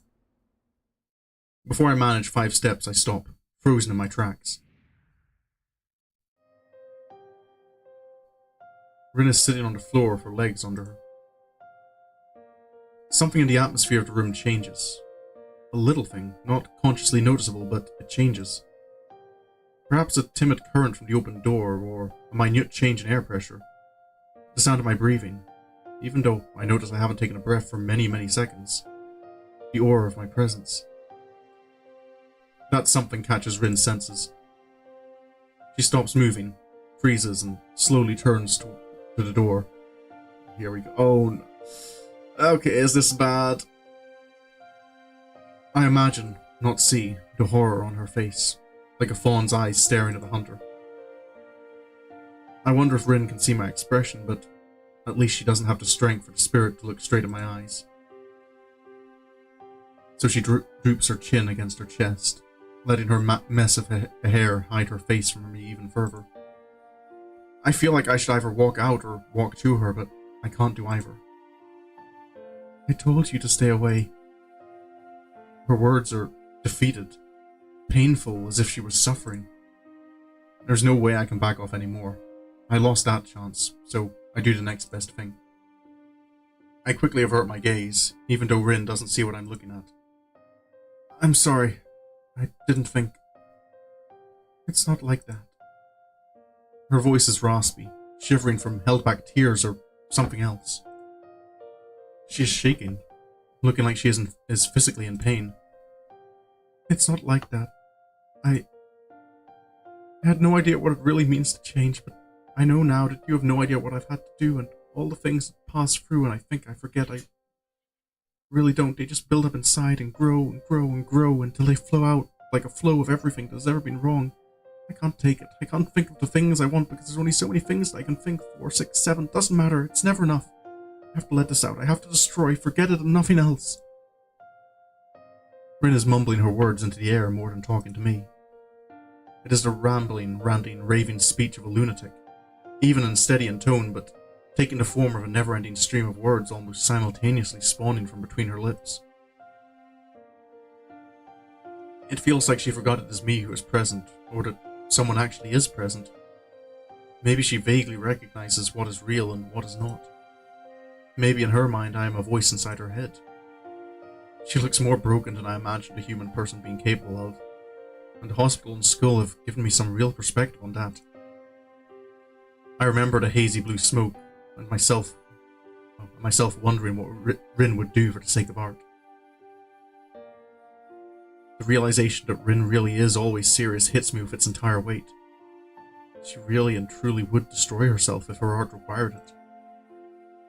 I thought she was so silly with her strange ways, talking about personal change as if it was something sudden and concrete, like waking up. I had no idea. This is her, laid bare in front of my eyes in all possible meanings of the word. Complete isolation here in the top floor of this building, in this room, in her mind. Day after day, working on her paintings with no heed paid to anything else. Breaking herself to reach that which she wishes to reach. Why does she have to do this? I'm trying to connect the pieces, but I don't understand. I feel sad, scared, excited, disgusted, worried, and a number of emotions I can't remember the name of now. I feel conflicted. I should go. I'm really sorry. It doesn't matter. My voice is dry and quiet, like sandpaper coming out of my throat. I really am sorry. Sorry for seeing this. I don't want to see Rin like this. All I can see is her sadness, her stress and despair. Is this what a limit means? How could Saya Nomiya let Rin go this far? Or is it me who is to blame? I almost walk out, right there, but at the last moment I turn around, steel myself, and walk to Rin to crouch down behind her and lightly touch her forehead. She doesn't resist or react. I can't leave her like this. She's not well. She feels like she has a fever, freezing cold and burning hot at the same time. I wonder if she got sick from staying out all night with me back then. It seems she's prone to getting ill. There's a blanket on the couch, but I wrap my arms around Rin instead of fetching it. She does not resist my clumsy hug, only slumps her head lower, deepening the shadows hiding her face from me. What are you doing? Nothing. I'm not embracing her out of love, nor out of forgiveness, for...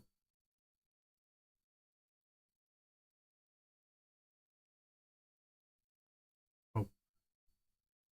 For am I in love? Or is she sorry? The wording of that just confused. My brain was swapping words around a bit and I was getting confused. I just want to hug her. For a moment, the only sound in the room is her heavy breathing. My body warmth, shared between two people, is barely enough, but slowly, painfully slowly, it spreads from me to her. The small warmth returning to Rin makes me more conscious of her body against mine. Even in the darkness, I can feel the fleeting scent of Rin's hair, the sweat on her skin, the dried paint stuck in her shirt. I feel the hardness of her bones and the softness of her flesh. Her heartbeats echoing mine, out of rhythm, just like always. The hot blood rushing inside me reminds me why I said what I said back then. Why I came here even after that. Why I am here tonight again. Why I am hugging her now to keep her safe against the cold and the sadness. Rin has really grown on me inside my heart, claiming a small part of it as her own without even particularly trying. Rin. Even if she wanted to push me away, I can't help this feeling. Are you alright, Rin? I'm not. I think I broke. I painted. I painted some really good things. Incredible. But it hurt me. I can't handle this. Her voice cuts out, as there are no more words for her to say. It's not an angry voice, nor a sad voice. It is a lifeless voice. I pet her head and shoulders, the physical equivalent of saying "dare, dare." It's not like I could reassure her with the sweet nothings that people are supposed to say in this kind of situation. I'm not sure if she would even listen, or be reassured. She didn't react much to my embrace either, as if she didn't care. Maybe she doesn't. At least she doesn't care if she looks sad or not. There are no facades, no attempts to explain herself, no false happiness. Rin is honest. Oh, okay.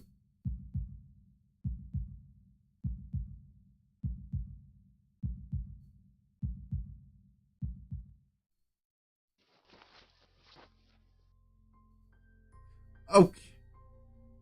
I think these scenes, I don't want to really see these scenes, but I'm really curious as like, what happened? How does that...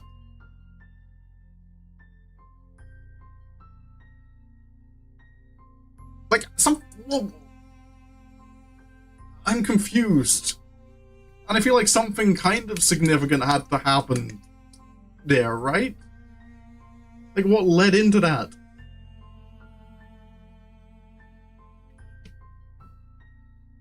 You want to know what I'm not sure I want... I'm not sure I want to know what happened. I want to know what was said between them. Or, I suppose maybe, like, knowing Rin, not much might have been said, but...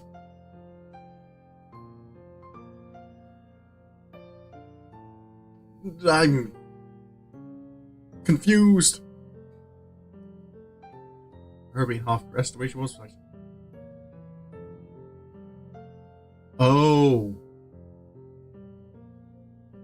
Okay.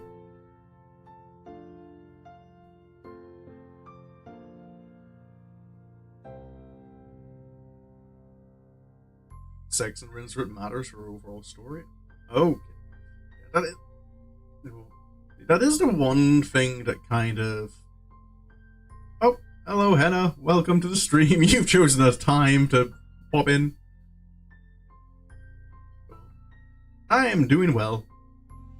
But yeah, you only touched her, not anything more than that. Oh yeah, I think I can get that. I suppose like things like this, I get the censorship in games like this are like yeah, especially for streaming, like you need it, and I'm not really too interested in like playing through scenes like that, even personally. But at the same time, I kind of I'm someone who thinks that it's supposed to be implied that she is also trying to use her own. Oh.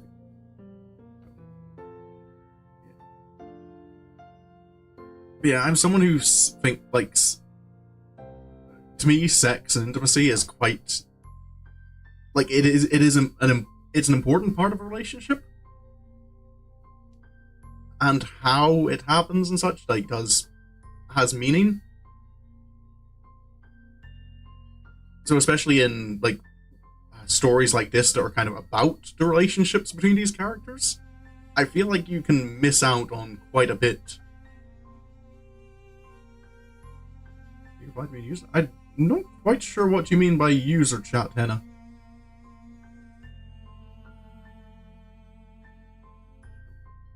Yeah. Hopefully I'll get some light shed on things by what's happening now. I reach out for the blanket and wrap it around her and me. Rin doesn't resist me. She is drained of all strength. What will happen now? I don't know. Nothing, I suppose. You look tired. I am tired. It feels strange, like I lost something. I mean something else to my marital purity. Don't say something like that. Neither of those things. I don't want to lose you. What does that mean? I'm not going anywhere. I'm afraid that you are. All the time. In that moment, I felt that it was not only Rin who lost something of hers. I felt like I was losing a part of myself. Or maybe all of me. But if you were to ask what it was that I lost, I couldn't say because I had already forgotten it. I broke another promise by coming out with my honest feelings to Rin. That's 2 in one day. I hate the distance between you and me. So every time it gets a little bit closer, I become afraid of losing it. That's weird. I guess so. Do you mind if I sleep a little? No, I guess you don't. You like watching, don't you? She closes her eyes and swallows with a loud gulp, trying to relax herself, fighting against the urge to paint. Yes. Yes, I do. Rin moves her body in my arms, searching for a comfortable position in our very uncomfortable position. She leans against me, closing her eyes and lets one last long breath out before settling into the steady rhythm of sleep. With her last moment of awareness, she whispers something to me, but I can't hear it. Rin drifts deeper into sleep, with a deep sigh that releases all remaining tension from her muscles. I try to shift around to place both of us more comfortably. It takes a while because I don't want to wake up Rin, even though she probably wouldn't, but eventually I find a position I am somewhat comfortable with. I lean against the soft cushions of the couch and breathe in the cool air of the atelier. Rin's head rests against my chest, as if she were listening to my heartbeats. Echoes of her dream ripple as small twitches on her face, like a cat sleeping the mouse hunter's dream. The full moon, shining her pale light upon us from beyond the skylight, reflects from a blank canvas standing forgotten on the easel. Its whiteness is glowing against the dark night of the atelier.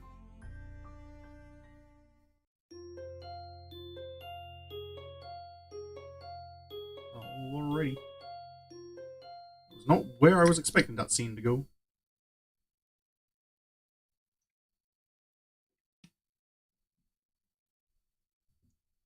Through the grogginess of a freshly awakened mind, I can observe my surroundings only one thing at a time. The morning light shining from the skylight is bright and sky-coloured. It reflects from the white walls and the colourful posters and paintings. I hope nobody at school realized that I spent the night here. They didn't find out the last time, so I'm feeling confident about my chances. My neck is stiff and my shoulders are hurting like hell from sleeping in an awkward position like that. I can't even remember when I fell asleep. Only the full moon and Rin warm against me. I can't remember her waking up either, leaving my side. However, she has. Oh, back into... That does really raise a question for me, though. Like, how does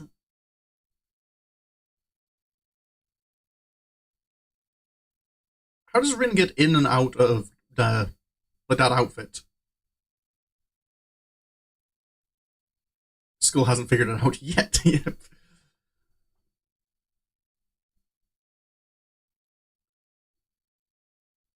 Like, that looks like...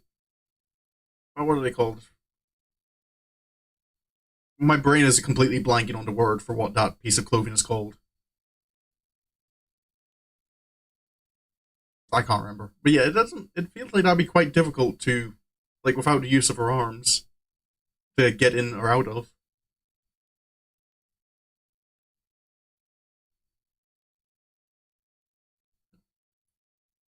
Rin is standing in the middle of the atelier, looking as if she was lost.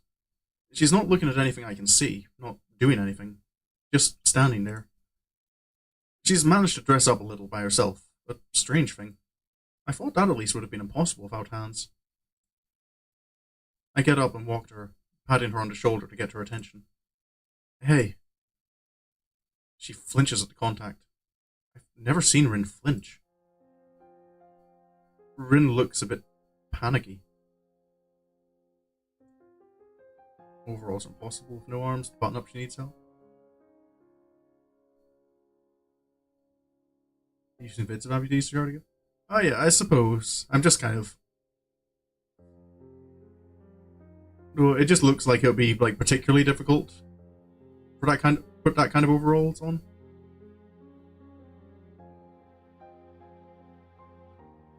It's as if she were a completely different person last night. Perhaps she was. My heart dropped straight down to my stomach, full of liquid nitrogen. I'm sort of sorry. Why sorry? It wasn't very tactful of me, you know, last night. But isn't that sort of thing something you want? Because you like me? So blunt. I'm completely baffled by Rin's approach to this. No, even if it was, I think I'd prefer for things to go properly. Rin cocks her head, looking like she has no idea what I'm talking about. She still has this guarded feel about her, but nothing belies any real emotion. So you don't want to do that sort of thing? I didn't say that. So you do? I didn't say that. Hisao, you're confusing her. I didn't say that either. Listen, it doesn't even matter. I just don't think it was the best thing I could have done in that situation, and I tried to apologize. I wonder for whose benefit I'm trying to come clear of these feelings. I don't even know why I'm feeling so terribly guilty. Maybe. I don't think it was a very good idea either. Probably. It's like you said. We're not like that. We're friends. It was a bad idea. Maybe you should forget about it. I will too. I'm really good at forgetting things, so it should be alright with me. I can't do that. Why? Because I like you. That's why. I told you that you shouldn't talk about that. I don't agree. Besides, you brought it up yourself before. I hold my hand up and pinch the bridge of my nose in frustration. I have no idea how to get Rin to understand. I hate that Rin can't clearly tell what she feels about anything. I hate that she's sending these confusing signals as if she's expecting me to read her mind. Do you hate me? She actually thinks about this for some time. I don't hate anything. I don't think I'm a hateful person. Then, what am I to you? Help me understand. I try to sound as reasonable as I can, but I don't know if it will help. Rationally thinking, this is the only way to get her to understand my point of view. The problem is, rationality never was a thing for Rin. It doesn't restrict her like it restricts me. It's not her driving force. It doesn't make her behave like a normal person. I can't. Same answer. I feel so powerless. I feel frustrated. Why?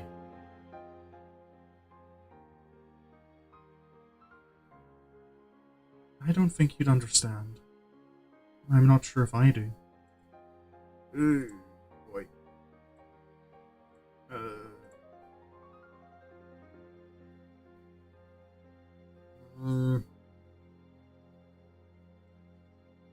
I don't like this choice because I don't know what.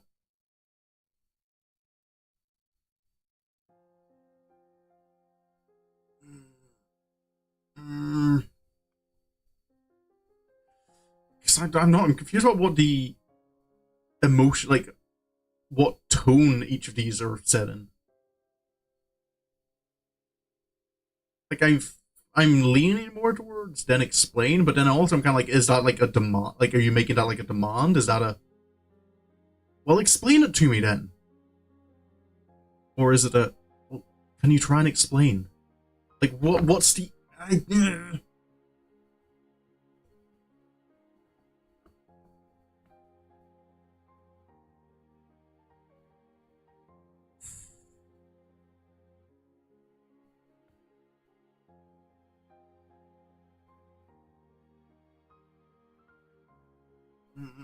I don't like this, because the other one as well, like, yeah, like, which...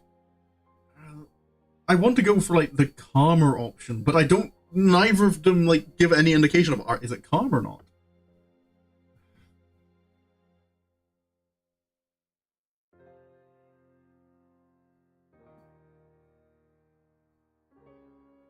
I'm put off a little bit by I need to understand, by kind of...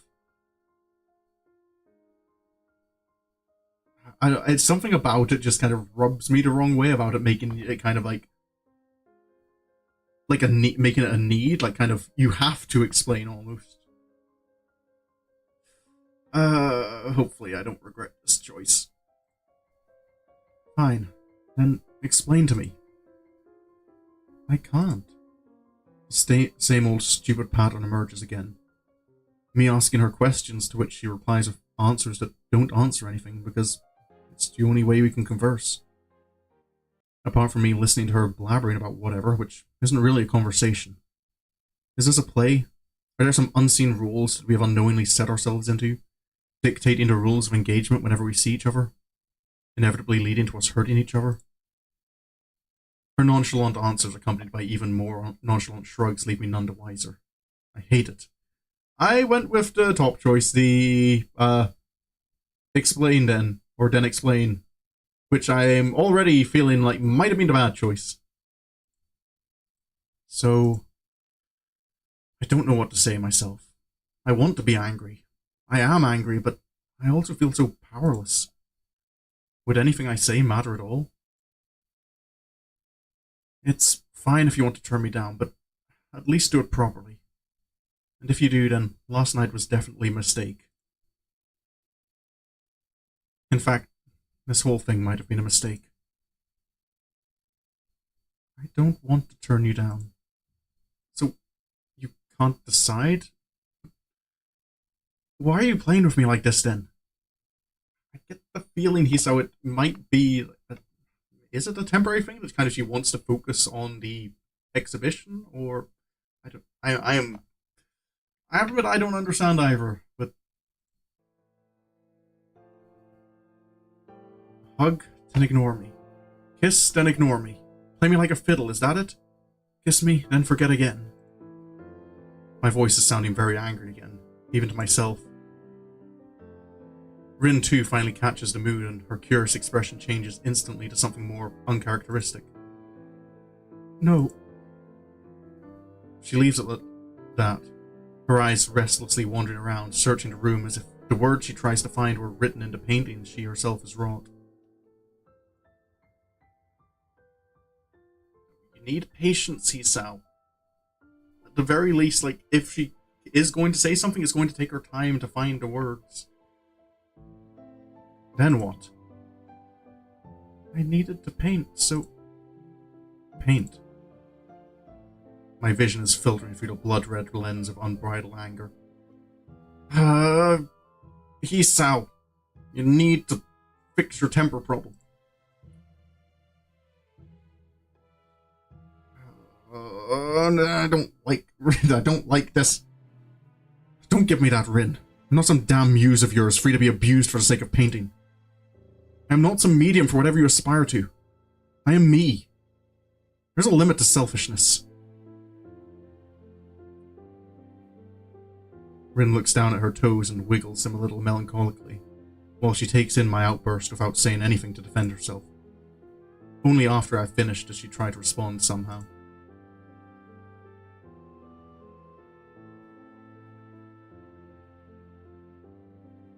I can't do anything else. Or I can do all sorts of things, but I can't do. It's the only thing I sort of do properly, most of the time.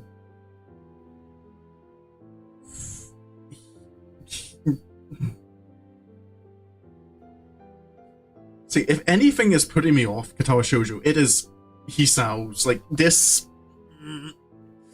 I don't like...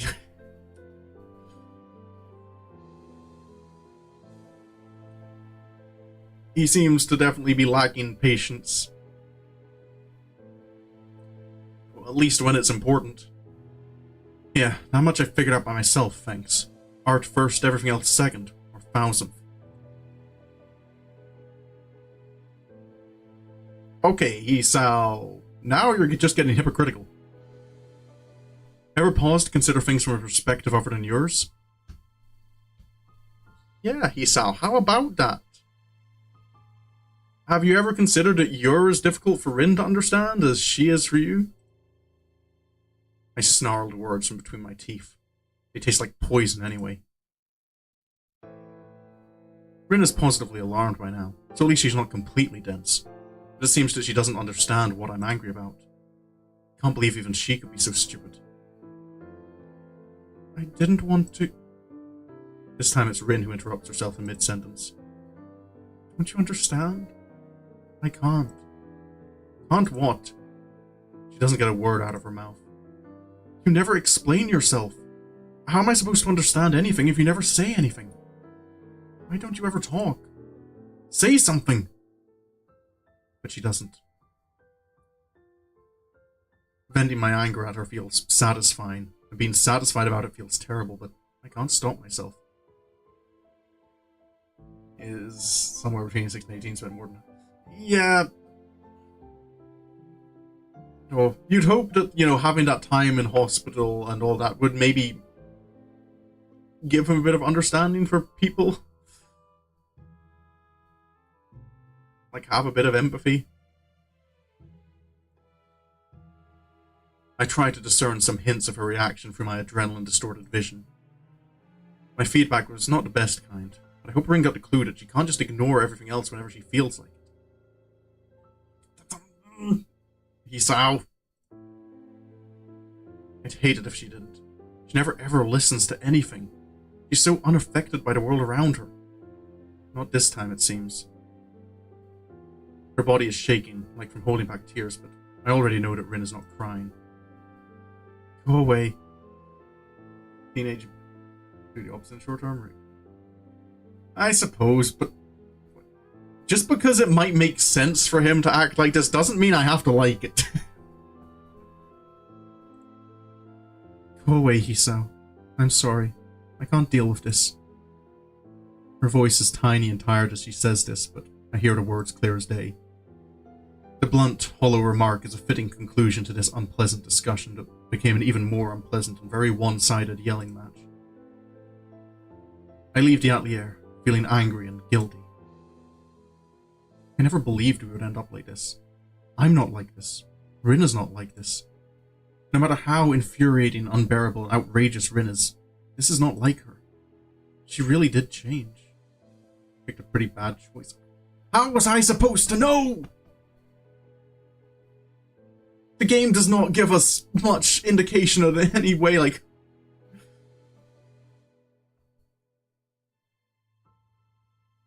She really did change. Or was it me who changed? Maybe I only thought I knew her. Or maybe I knew to Rin that she isn't. Or was it me who caused all this by talking Rin into taking her chances with the exhibition? Am I directly responsible for Rin becoming like she has been for the past few weeks? I can't think of any explanation for her weird behaviour, other than the exhibition and all the things that came along with it. Maybe it was the only way that could have brought us closer, but all it did was separate us further away from each other and now, beyond the reach of either of us. Darkness covers the gardens of Yamago High School, enveloping the small dormitory rooms in the blanket of the night. In one of those rooms I lie on my bed, tired. So very tired. I gave up. I can't lie to myself that everything is alright, that everything will work out. That's not how things go. Glancing at my watch, I see it's 3:30 at night. I slide my finger over the glass surface of the watch's face. It's been pretty dependable ever since I decided to start wearing it. Always knowing what's going on, even when I didn't. I turn my head and see the neatly arranged assortment of medicine on my night table. They are dependable too. Things I'm going to depend on for the rest of my life. I think of the limited days ahead of me, the infinite vastness of time that opens up in front of ours. The time I wasted chasing things out of my reach. Time I will never get back. I take off my watch and lay it down on the table. Oh. Oh. Yeah, okay, yeah, that was a bad choice.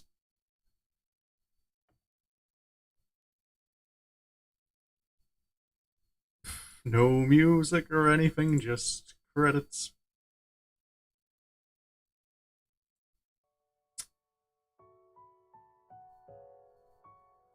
Well. Oh.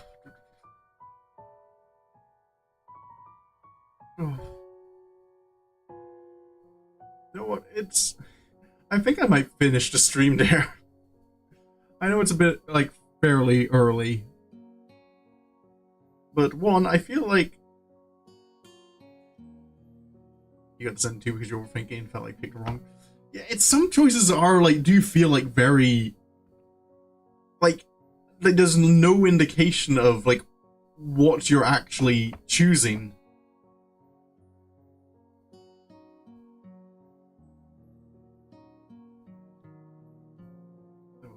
But yeah. I kind of feel that with the title I chose for the stream, I feel Broken Focus, like, it works for a bad ending stream. But also, it is getting really warm in my room again, and I need to, I think, turn my computer off and let the room cool a bit. It's a lot of thinking for sure. Yeah. Oh. Oh. But at least I know that's the bad ending now, unless there's multiple ways to get the bad ending. So hopefully on Wednesday I'll be able to, just, progress onto the good ending. There is no easy answer for Rin. I'm aware. Oh. The game makes Hisao's thought process as confusing as Rin's sometimes. There's two. Oh yeah, I know there is the neutral ending, but at least I shouldn't be getting the bad ending again.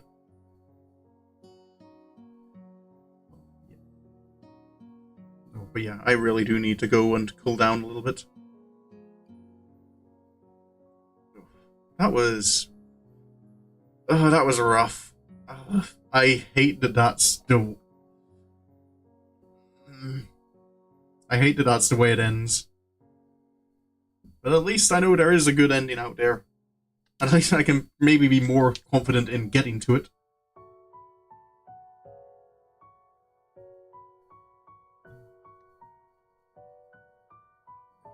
Hisao does annoy me at times. It is warm. But yeah, he kind of takes on aspects of whatever girl he pursues, or in this. Yeah, I suppose that is true to a point. Oh, but yeah, I think I'll be heading on. So yeah, tomorrow I'll be back with some Monster Hunter Rise, and Wednesday it'll be a return to Katawa Shoujo to hopefully make progress towards Rin's good ending. So, as usual, my Discord there's links to that in my Twitch and YouTube. I post my schedules there with what I'm streaming and when I'm streaming. And yeah, I don't really have any other announcements. Other than just next week, I might have to stop doing the Wednesday streams. I'll confirm by the time I put up the schedule on Monday. But yeah, that'll be all for me for now. So I'll just thank you so much for coming along. I do hope you enjoyed. Though, even though it wasn't a particularly pleasant story we got to see the end of. And yeah, I'll just wish you all a good day, a good evening, and until the next time I see you, goodbye.